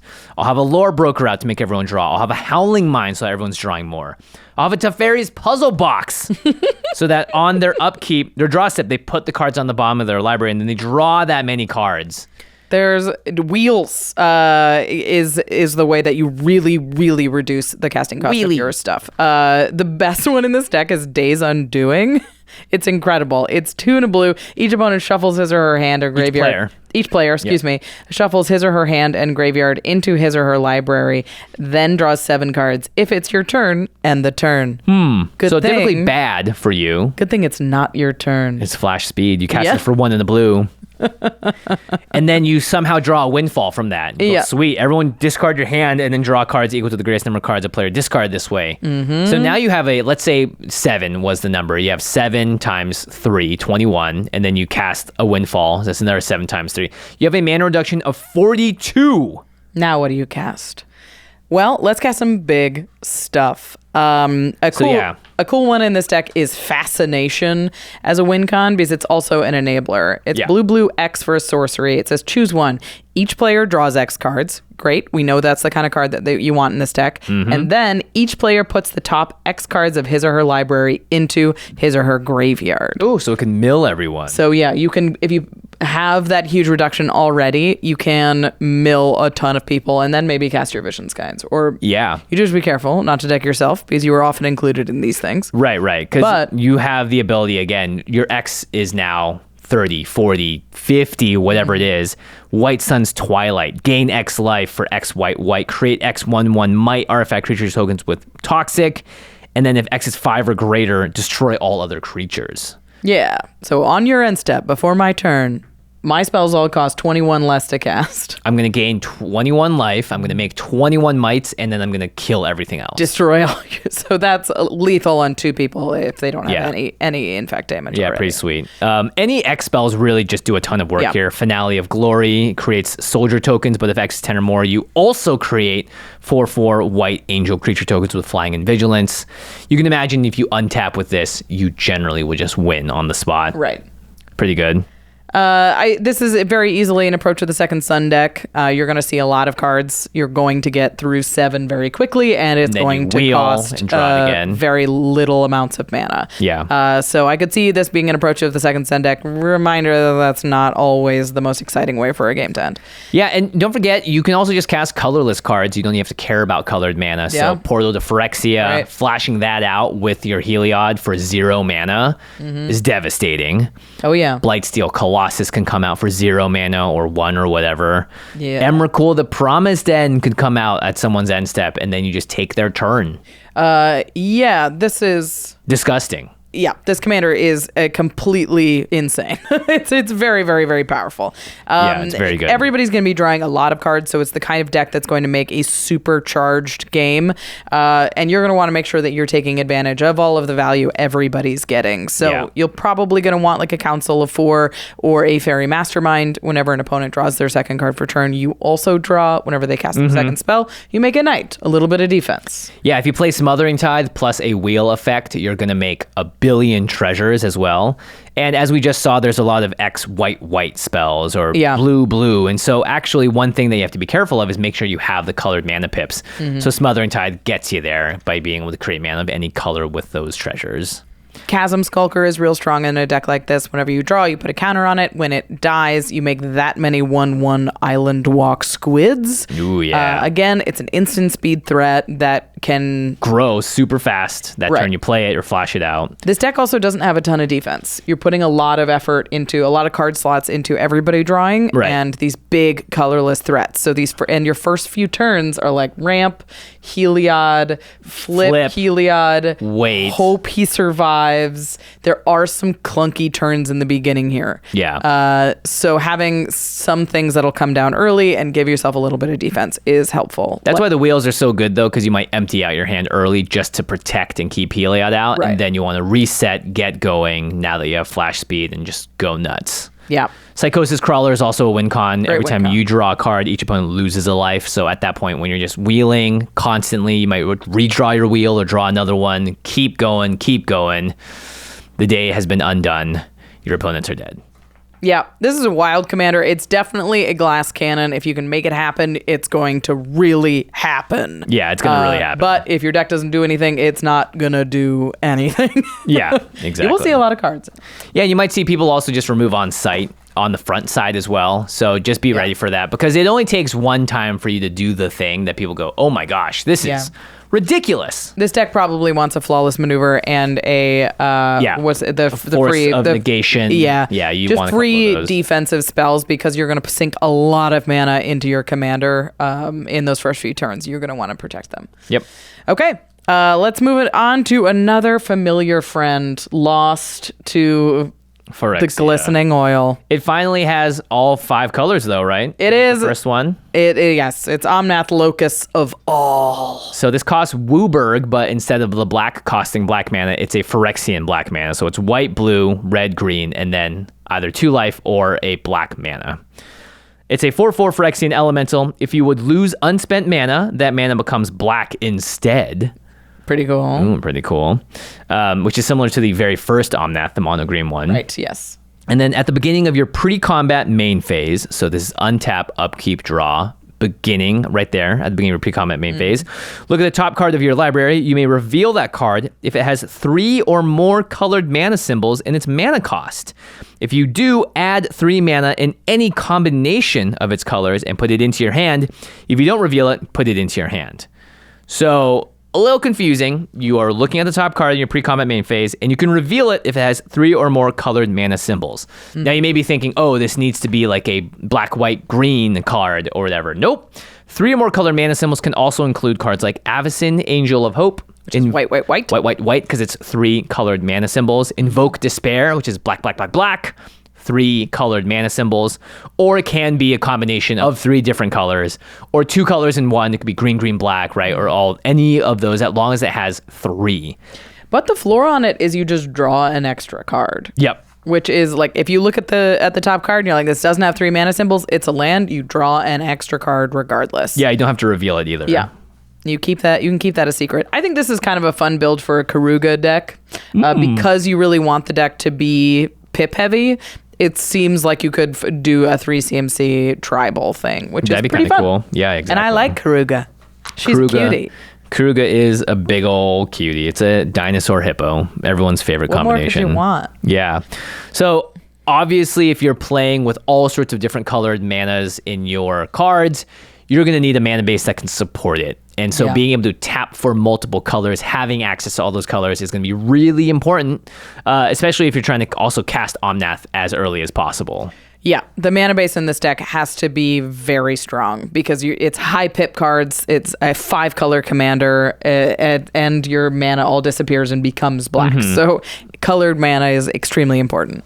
Yep, so Fabral, Elder, and Bloom Tender both say tap for each color among permanents you control, add 1 mana of that color. So if Omnath is out, you can tap this and add Wooburg. Yep. Good stuff. I like Dryad of the Elysian Grove in a deck like this because it lets you play those extra lands. You're drawing extra cards, so you want to get those lands out of your hand. And it has Chromatic Orrery on it. It does. It's a bonus. No, sorry, Chromatic Lantern. Yeah, it's got a Chromatic Lantern on it. But Chromatic Orrery is very good in this deck as well. Yeah, it says you may spend mana as though it were mana of any color. So when your unspent mana becomes black, you can actually reuse it on later turns. It also says 5 tap, draw a card for each color among permanents you control. Oh, nice. So if you're really focused on the colors here and you have a Wooburg commander, the Chromatic Orrery can really come in handy. Take that black mana, turn it into cards. There's a card called Knotvine Mystic, which is the Naya mana dork. It costs Naya, and you pay 1 and tap, and you add Naya to your mana pool. I like the filter lands in like a filter dork in a deck like this because you can take that black mana and turn it into the colors that you need. So Cascading Cataracts is a really powerful land in here, which has a filter ability of 5 tap, add 5 mana in any combination of colors. Yep. So once you have that mana, now you can build Omnath as sort of like the, hey, we love colored mana symbols. So maybe we love multicolored mana symbols in that case. And then we have a bunch of spells that have at least 3 colors in them that are separate, so you kind of have this whole thing going on because there's actually some support for that. Yeah, so this can be a very good stuffed commander. There's a lot of very powerful cards that have 3 pips in them. It could be anything. So I do like the idea of sort of building around 3 different colors, especially when there is payoff specifically in New Capenna. There was this very weird card that when it came out, I remember looking at it and going, why? It's Threefold Signal. It's a 3-mana artifact. When it enters the battlefield, scry 3, and then each spell you cast that's exactly 3 colors has replicate 3. So when you cast it, you pay 3, or 3, and you copy it for each time you paid its replicate cost. You may choose new targets for the copies.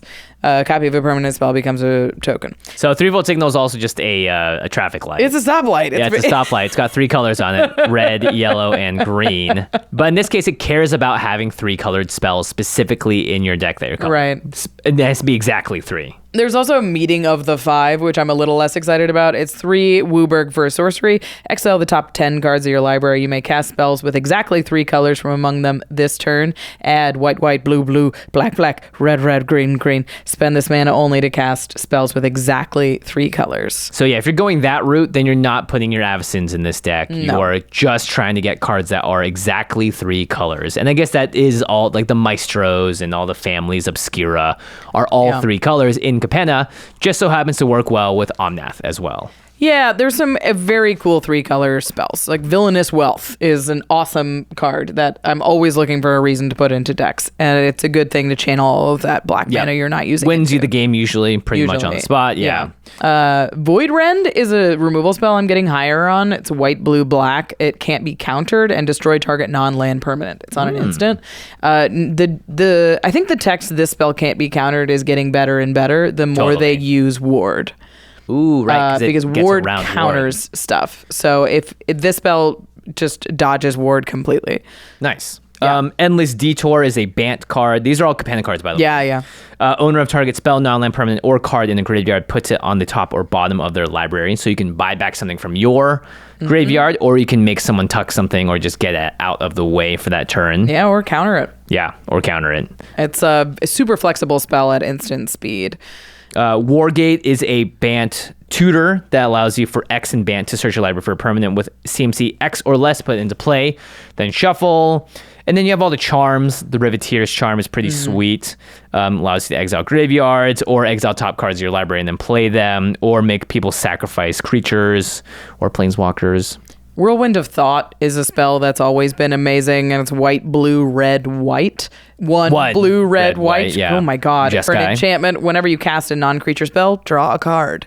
Yeah. You're running all the charms, you're running these instants and sorceries, then you just keep churning through your deck with Whirlwind. Yeah, speaking of Jeskai, Joda, Archmage Eternal, is also a 3-color spell on the top right, even though it is a 5-color spell for Commander. So again, lots of different things you can do here with the 3 colors that matter. And maybe you're just like, hey, I have all these sweet 3-color spells, but I don't have a Jeskai deck that wants these 2 cards in it. Yeah. Well, great. Now you can play them all in your sweet Omnath deck instead. Omnath will take them. Omnath will take them. If you're building this deck, you're building around multicolored matters. Cards, there's a lot of them. Rien, Angel of Rebirth, says whenever another multicolored creature you control dies, return it to its owner's hand at the beginning of the next end step. And also gives them a little anthem. Knight of New Alara allows each other multicolored creature to get +1/+1 for each of its colors. That's kind of like a Joda effect. Yeah. The new Joda. Yeah. They're just going to become massive. Rien just gets +3/+3, becomes an 8/7 out of nowhere. Pretty nuts. Really, really powerful anthem there.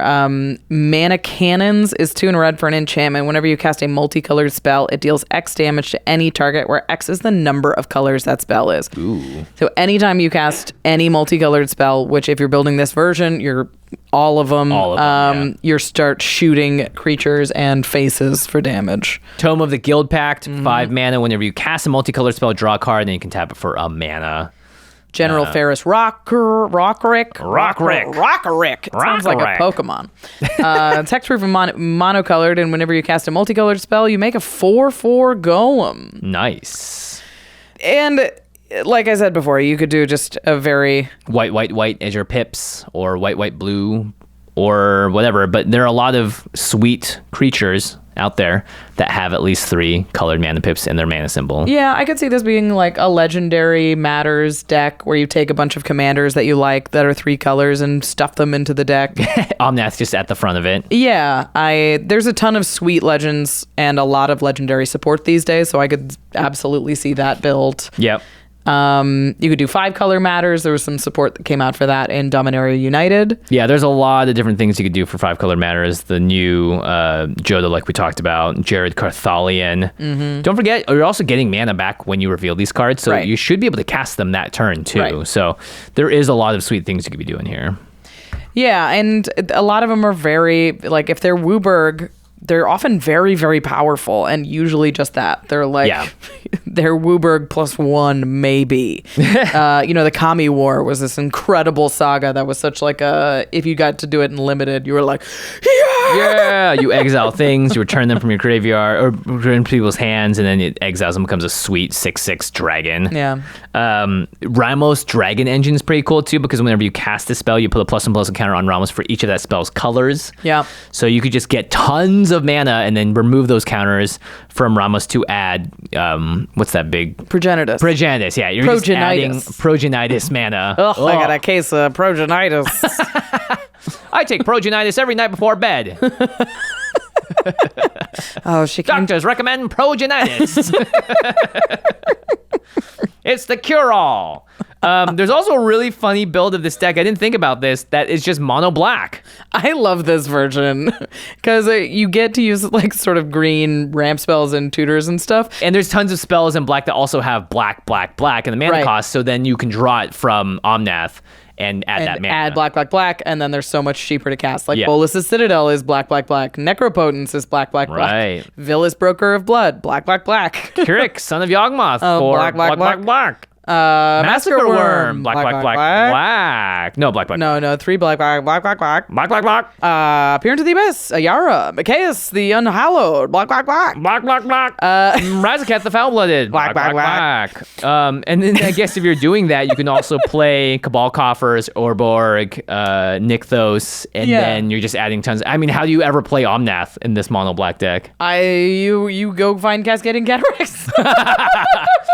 Yeah, so maybe you're just playing all the filter lands that are like red, black, black, or just like black, black, or whatever, and then you're playing a bunch of just all your dual lands have to add Signets black. Seem quite good. Signets, you can turn black mana into the mana that you need. Yeah, but I really like the idea of Omnath as a mono black commander. That seems really sweet, because black is the color that has, again, it's like usually the only color that has all of these spells that have serious black mana costs. Yeah, when you're devoted to black, you are devoted to black. Now, I don't know really what the deck does other than just become a mono black good deck. stuff. Yeah, good stuff like, deck. It's like a big mana mono black deck. Yeah. I mean, that is kind of the problem with this Omnath, is that you either go and you're like, I can finally play all my 3-color spells. What does it do? Every game's different, because sometimes I'm drawing this stuff and other times I'm drawing this stuff. Yeah, it's definitely the kind of commander that you have to pick the plan or you have to pick the gimmick to build around. Otherwise, it's just going to sort of drift into like 5-color good stuff. Just a 5-color like stuff. big mana. Not even necessarily good stuff if you just focus on playing 3-color 5-color expensive stuff. Yeah. And then this mana base probably is also pretty hard to build if you're not getting Omnath out, because you have to make sure you can tap for just absurd weird combos of mana every turn. Yeah, I think you really need a plan for this one. If you're not necessarily building around Omnath. Omnath's more of an enabler for a different plan. Like we said, legendary matters, or maybe 3-color matters, or whatever it is. Yeah. Find your lane with Omnath. It can enable some cool stuff, but you do sort of have to build your own plan here. Yep. Okay, let's move on to another Phyrexian that transforms. It is a familiar character from sets past. It's Polukranos, Reborn, and we care about the backside much more than the front side in this case. Yeah, the front side is green, green, green for a 4/5 with reach. Yep, that's it. Great and limited, and that's about it. Yeah, if you're building this deck, you're not building around the front side, but you're definitely going to need ramp to get to the back side, because it costs 6 and a Phyrexian white to flip. So that's 7 mana or 6 and 2 life, and it becomes Polukranos, Engine of Ruin.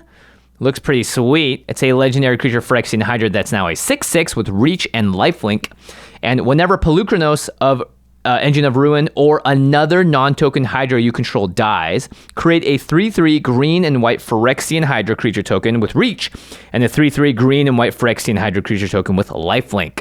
Yeah. So it's really similar to Wormcoil Engine. Yeah, it's doing the worm thing where it splits into more many-headed things. Yeah. You're gonna need a lot of mana to get there. Remember, if you're building around Polukranos, it's basically like a 9-10 mana commander. Yeah, so, and the front side, you have to have green, green, green to cast it as well. Right. So you're going to need to make sure that you're able to do that if you want to do this sort of on curve. Otherwise, being stuck with like not 3 green pips is kind of annoying, because then you just can't play the game. I wonder if this is sort of a devotion-y deck. I think it's going to be a very green deck, sort of regardless of how you build it. On the front side, yeah. On the front side. But yeah, the backside doesn't have any devotion because it doesn't have any pips.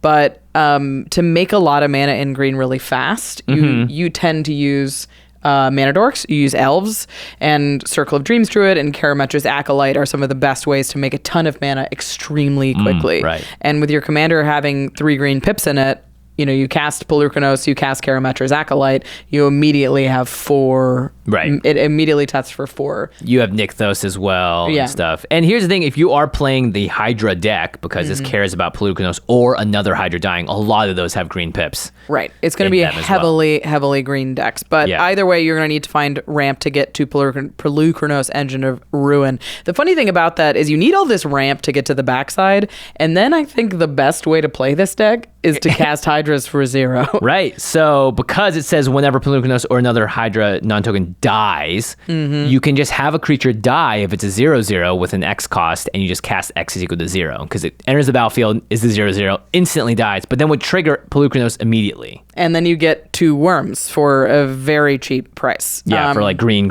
or whatever. Yeah, so if you, let's say you start with like a Hungering Hydra. It's X and a green. It enters with X +1/+1 counters on it, but its power and toughness is naturally 0. So you cast the Hungering Hydra for a green, you make 2 tokens.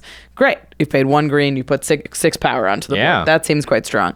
There's tons of Hydras that do this, like Hooded Hydra is green X, Genesis Hydra is green X, Steelbane Hydra is green X. Like these are, and they'll all enter the battlefield with no counters on it, immediately die. There's tons of these. Yeah, so if you don't care about the enter the battlefield abilities or whatever the card is, and you'd rather just build a huge board state really quickly, then that seems like a really effective way to do it.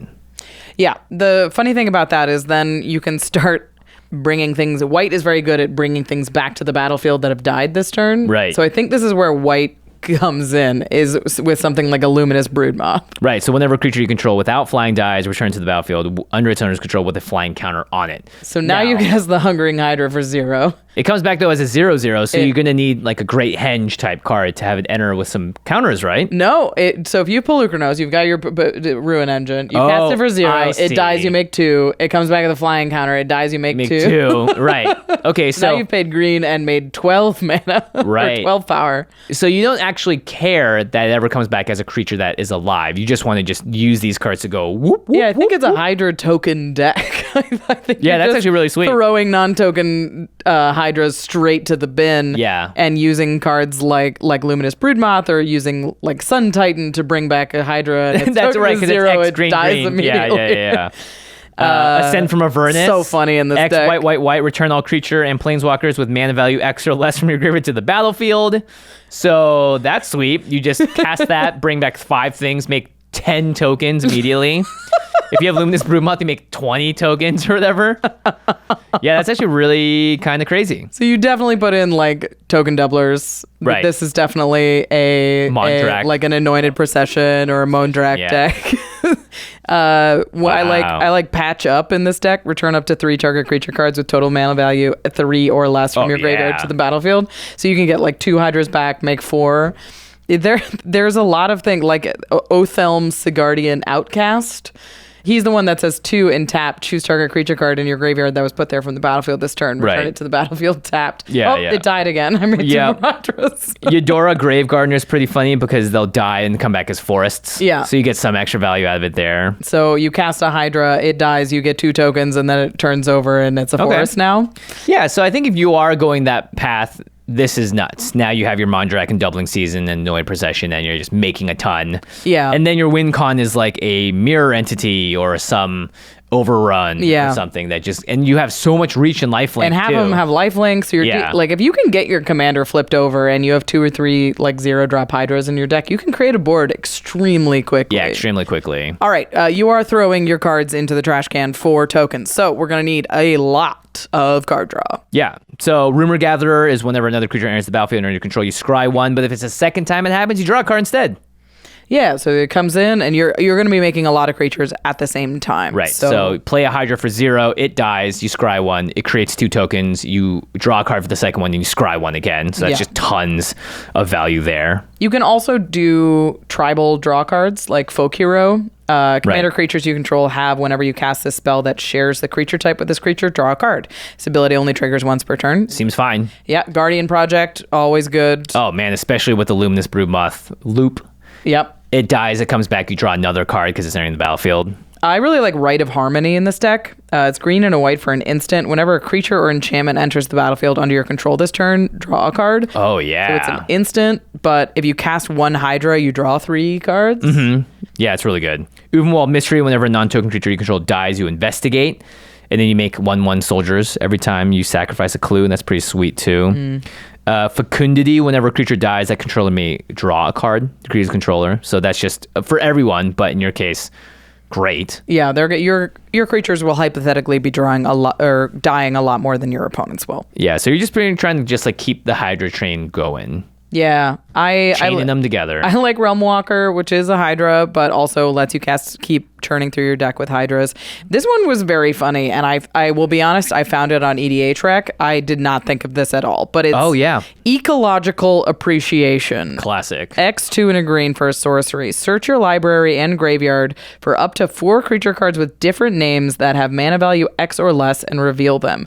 An opponent chooses 2 of those cards, shuffle the rest into your library, and put the rest onto the battlefield. Oh, so they exile. Yeah, so if you cast this for 5, where X is 2, right, then you get all your X green. Yeah, and it immediately gets you 2 Hydras onto the battlefield. Not just 2, you get 4 because you get 2 of them, right? It's 4. An opponent chooses 2 of them that shuffle back. So you only keep 2, but you immediately make 4. Yeah. And it draws you the Hydras you need that you really want to be like looping in and out of the graveyard. Yeah, it's pretty sweet. Normally this card sees like no play, but now you actually have some play in them. Yeah. And if you cast it for 3, like you could get... Anyway, it seems like a solid tutor when you don't really care what creature you're getting, as long as it's a Hydra. Mm-hmm. And now you have Genesis Wave as well, because you're just all about getting the cards out. You don't care that they're at 0/0s. Genesis Wave with Hydras that are 0s is so funny to me. I feel like in this deck though, you still do want to play a Great Henge as well as the Tribute to the World Tree, because if your commander's just dead, then you're going to want to cast the Hydras as just powerful creatures. Which is why you need these big ramp packages to really turn the Hydras into like, all right, you've killed my commander. Good, you've foiled my plan. Oh, I can't make 1 billion tokens. Now I'm actually just going to kill you with this X green monster. And then you're going to want to buy cards back as well if you're constantly dipping them into the bin. So Creeping Renaissance allows you to choose a permanent type. Use creatures, you can get all of those cards back, and then you can also flash this card back. Paradise Lost is an unset card that's legal in Commander and is very good. 3 green, roll 2 6-sided die, return any number of cards with CMC mana value X or less from your graveyard to your hand, where X is the total of those results. So you just need to roll 2 or higher. Yeah, and you'll get like a Hydra and all your lands. Yeah. I think this is pretty good because your Hydras will have relatively low CMC in the graveyard.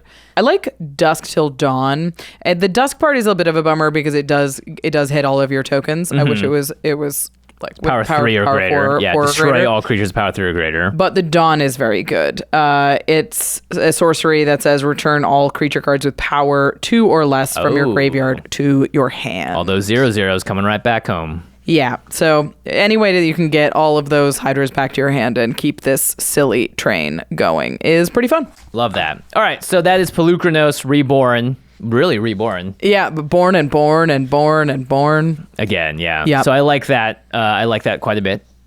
It's very goofy. Maybe put some sack outlets in there, some altars. Definitely. So you get some mana out of that as well. Right. So then the next Hydra you cast is bigger. And then you can sack it to create tokens at instant speed as well. Okay. The last card we are talking about today might be one of the most powerful ones. It is a Rona, Herald of Invasion. Mm-hmm. So again, this is a card with 2 sides, but in this case, we care more about the front side. So 1 in the blue for a human wizard 1/3. Whenever you cast a legendary spell, untap Rona, and then you can tap Rona to draw a card and discard a card. And the transform cost on this is 5 and a black Phyrexian mana. So 5 and 1 mana or 5 and 2 life. All right, so let's just talk about this side because it is a pretty slick blue-black reanimator commander. Yeah, and it cares about legendary spells as well, not like legendary creatures. Yeah, so there's worth noting. Yeah, worth noting. So Reanimator, right? You're looting, you're drawing and discarding, and it's a 2-mana looter, which is really good. You know, this is great, right? You're going to want to be doing this early as possible, and you're going to be churning through your deck. And people also just may not kill your commander because they don't know what's going on. Yeah, because your commander is an enabler and not the scary thing. The removal spell kind of has to go elsewhere. Yeah. Because you can cast Rona on turn 3. You can draw, discard something scary, and then reanimate it or animate dead that turn, and you're off to the races on turn 3. Yeah, very good. And of course, you also have a lot of legendary spells in this deck, obviously. Blue-black legendary matters, because every time you cast it, you get to untap Rona and do the loot again. And so looting multiple times when you want to be putting stuff in your graveyard will put you pretty far ahead of your opponents, because now you're going to be able to start slowly crafting your hand where it's like, cool, now I can always hold a counterspell. I can always hold a Cyclonic Rift and fill my hand up with other answers to the board. It does require a lot of mental math and a lot of just mental thinking, though, because you're always asking yourself, what do I discard? What am I trying to plan for? What am I on the lookout for with my draw discard? So I keep the hand I need and discard the cards I don't for now. Yeah, I think this card is deceptively tricky. Especially if you're building around the front side. I would think if you're building this as the Reanimator version, of which there are lots of ways to build this deck, most of your reanimation targets are going to be legendary, just in case you're casting them to untap them. You've got your legendary theme going on through the deck. So you probably have Villas, Broker of Blood is a big reanimation target.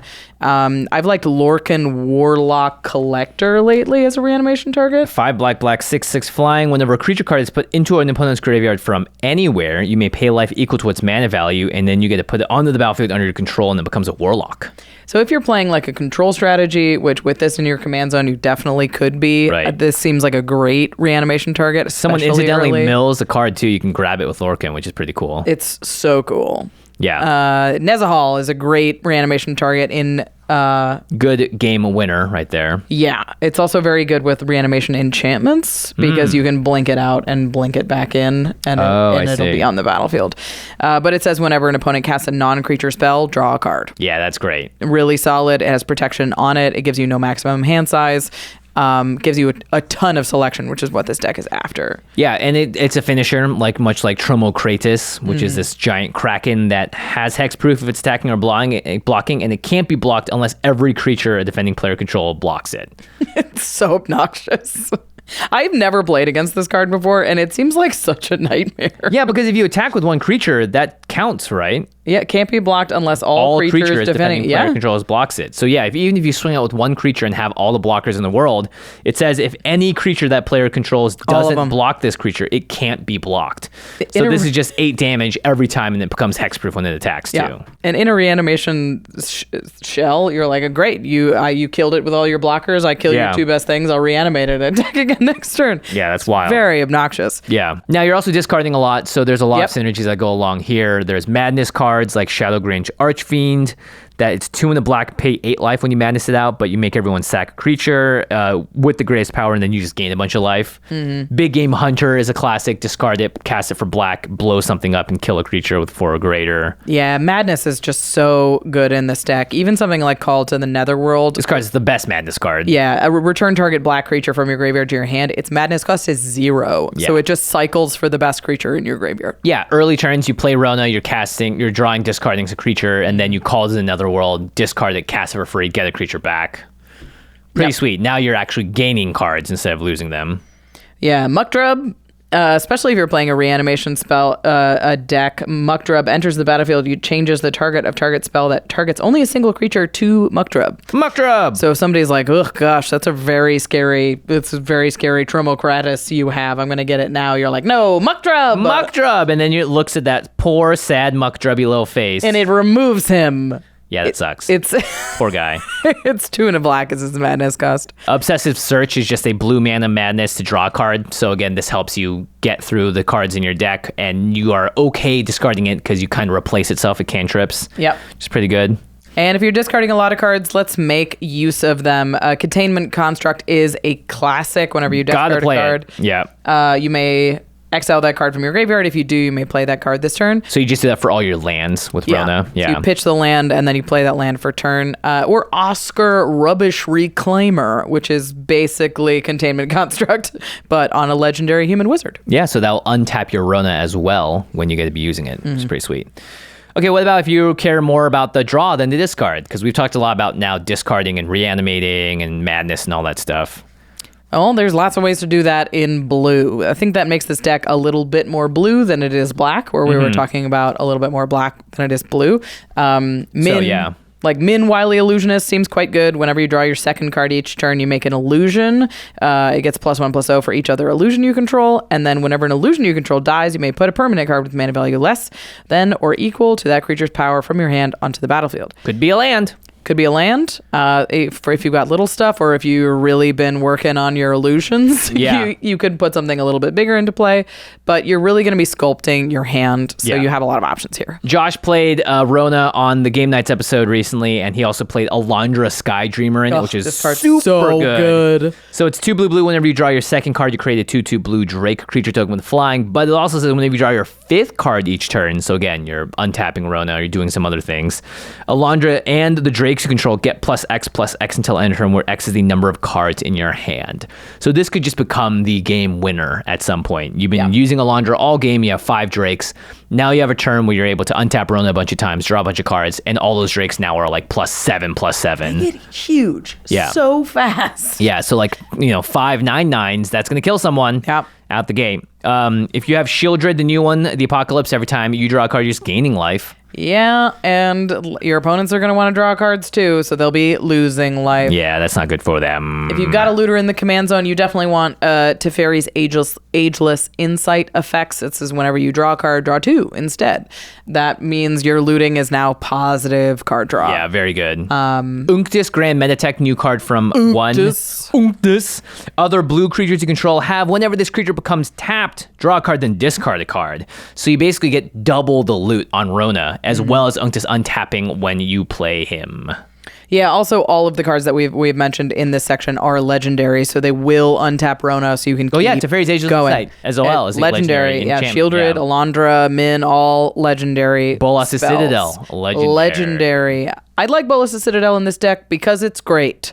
But also, a looter helps you clear off the top. Right. And keep pushing through your deck, so you can really take advantage of that Bolas' Citadel. Yeah. Okay, now there is a 1-card combo that can win you the game on the spot. Yeah, this is wild. I found this in a CEDH Discord or Reddit. It is a 1-card combo with Wishclaw Talisman. Right. So Wishclaw Talisman is one of the black for an artifact. It enters the battlefield with 3 wish counters on it, and you pay 1 and tap it to remove a wish counter, and you tutor up a card into your hand, and then an opponent gains control of Wishclaw Talisman, and you can only activate it during your turn. So, if you have Rona in play, and she isn't summoning sick, you can cast a Wishclaw Talisman, and you go find, you tutor for a Retraction Helix, which is an instant for a single blue that says, until end of turn, target creature gains, tap, return target non-land permanent to its owner's hand. So your Wishclaw Talisman is tapped, and you give it to an opponent. Yep. And now you have a Retraction Helix, which you cast and target your Rona. Yes. So which, Rona, remember, untaps. Whenever you cast a legendary spell. Right. So now you tap the Rona to bounce the Wishclaw Talisman that you just played and gave to someone else back to your own hand. Mm-hmm. And then you can play the Wishclaw Talisman again.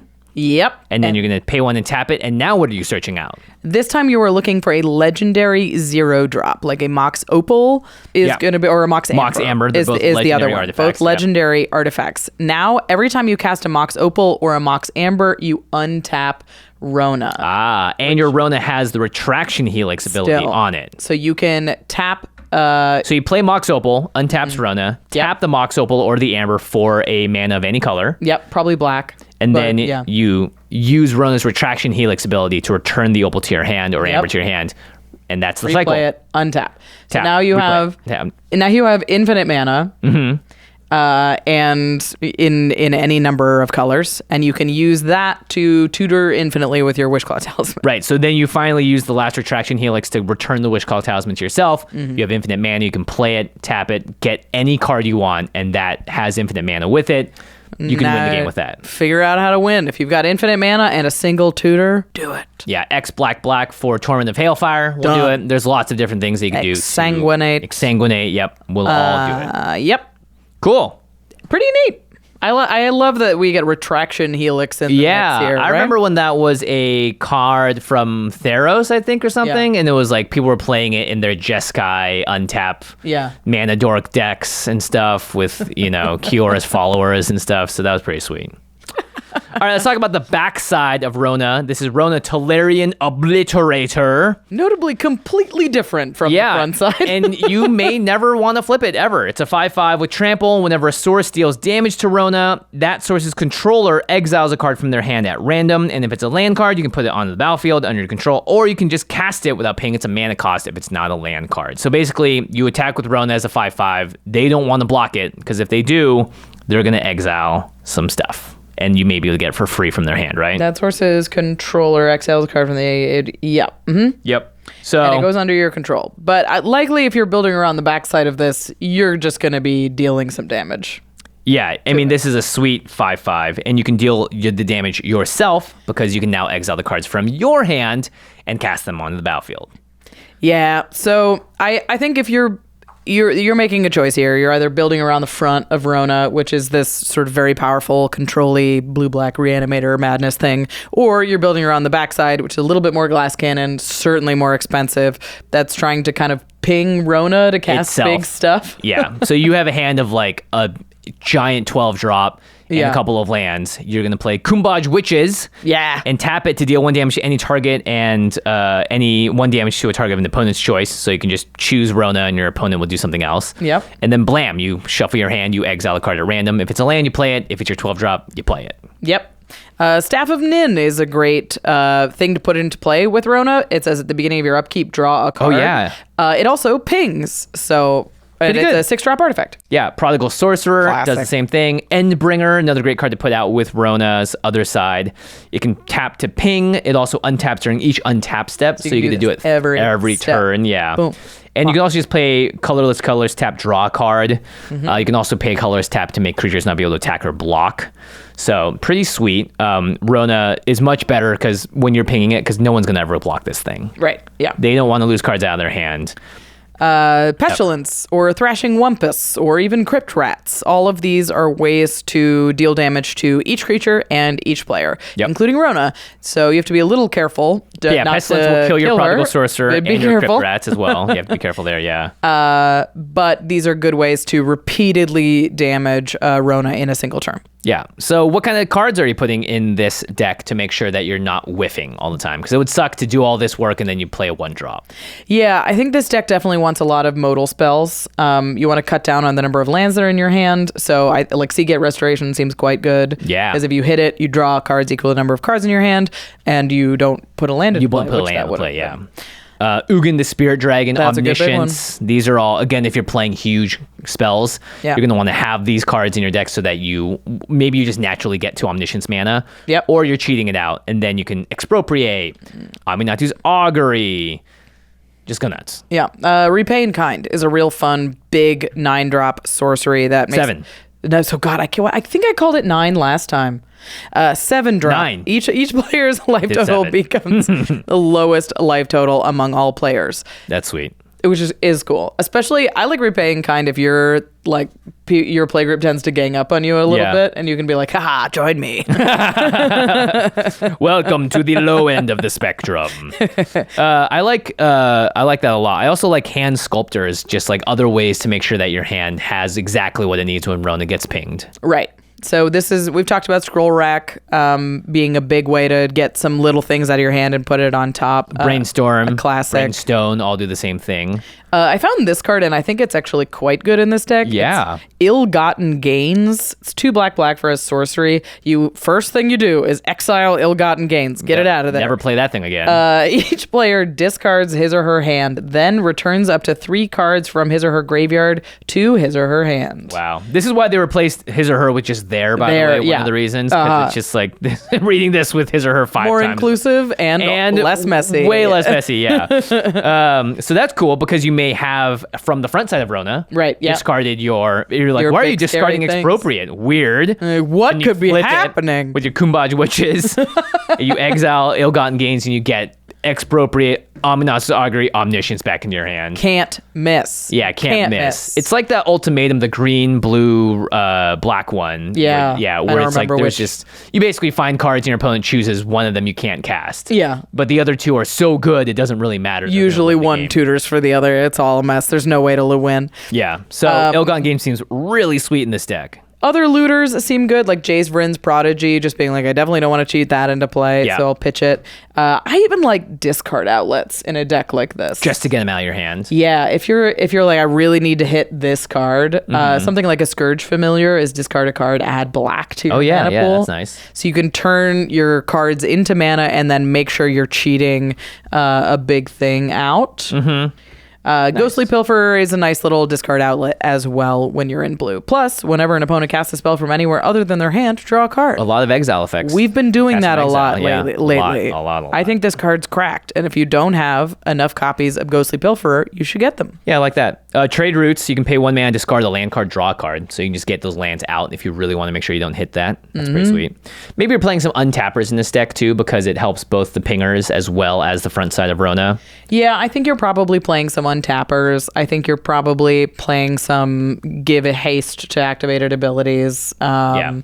There's a lot of strong synergy options here, but again, it really requires you to pick a lane. Yeah. And make sure that you're maximizing the lane that you've picked. So front side, back side, make the choice. Make the choice. All right, let's talk about our favorite and what we think are the most powerful completed commanders from Mom. Yeah. As we wrap up this episode, my favorite was the first one we talked about. It's Ayara, Widow of the Realm. I always try and draft black-red because I love the idea of threat and effects plus sacrifice. Yeah. But it never really turns out the way I want because it's hard to sculpt that deck to perfection. It's also a lot of cards. It's a lot of cards, yeah. So maybe Ayara, Widow of the Realm is finally the deck I can use to do that thing. Yeah, it reminds me a little bit of my Kethic deck, except for it sort of does something. So maybe don't let Kethic hear that. Maybe I'll try a swap in the command zone. Gives a little bit more. Kethic's just crying in your deck box. Kethic's neat. What did you say? She's very slow. Also a Phyrexian. I think my favorite commander is Etali.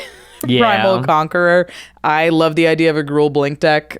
Yeah. Especially when your blink target is primarily a 7-mana dinosaur. Yeah. And you're just getting so much value off of this thing. It's pretty nuts. It's also the kind of deck that if you do it multiple times, you're like, okay, I have all these cards. None of them are mine. Let's figure out how to win with them. Yeah, what do we do now? And everyone is looking at you like, how do we kill her immediately? And you're like, I don't know. I have too much stuff. I have never done this before. Yeah. Okay, nice. I like that. How about the most powerful completed commander? My vote is for the Josh Lee Kwai Heliod, the Radiant Dawn, because of the Warped Eclipse side. Just crazy if you're able. And I love Glass Cannon commanders, so this to me reads as the most powerful. It can definitely do the biggest stuff. Yeah, I for think. sure. If we want to talk about, like, I think most, maybe not CEDH potential, but the most like tight plan that is difficult to interact with, the deck I would be most afraid of is Rona, Herald of Invasion. Yeah, we talked about the infinite combo with one card, right? Yeah, it's this kind of, I mean, it's Jace Vryn's Prodigy, basically. Mm-hmm. Like,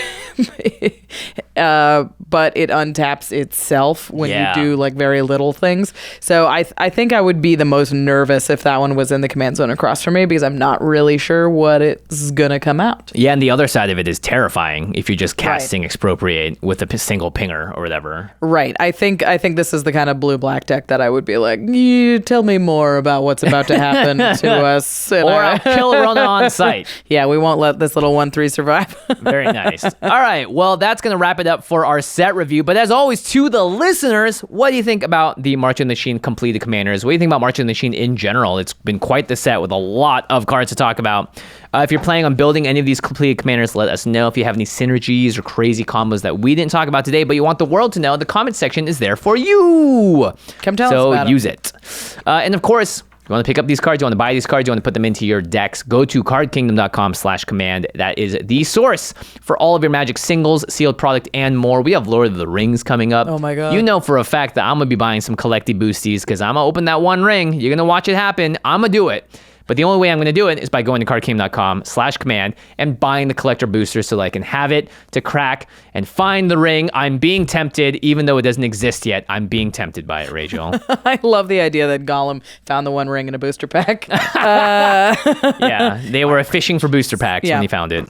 You're going to buy Magic cards. You're going to need to protect them. Magic cards are expensive and made of paper. Go And to they're ultrapro.com/command. Not the one ring. It can only be destroyed by the fires of Mordor.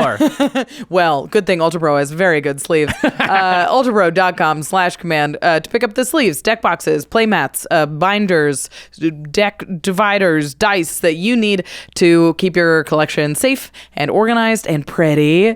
Very pretty. I love Ultra Pro dice specifically, especially for playing on spell table. They're large and have big numbers, make it really easy to communicate my board state and to make sure that my opponents know exactly what I'm playing against and I know what I'm playing. Mm-hmm. You ever put dice on your own thing and have no idea what those dice mean? Not me, because I use Ultra Pro for all of my dice. Also, make sure that if you haven't, sign up for that newsletter because they have really amazing deals that happen at random times. It seems like some of them are crazy. So if you want to update how you store your deck or how you take care of your collection, sign up for that newsletter. Again, ultrapro.com/command. Yeah, I'm going to double sleeve the one ring, and then I'm going to throw it into a volcano, and it's going to survive. Yeah, it's just going to float on top forever. Like in that last scene where you're like, it's got to fall at some point, right? No, it's not just going to sit on that little chunk of...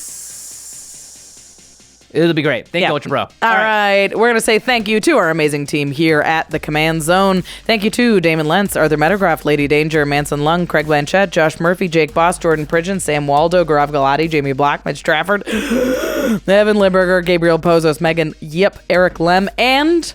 Josh Lee Kwai. That's everyone, and that's the show, everybody. Thanks so much for listening. We'll see you next time on the Command Zone Podcast. Don't forget to subscribe and to catch all of our amazing content because more is coming soon. Goodbye, everyone. Bye.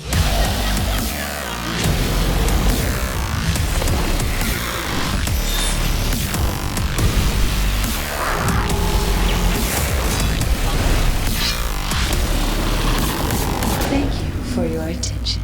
For further inquiries, send an email to commandcast@rocketjump.com or ask us on Twitter @JFWong and @JoshLeeQuai.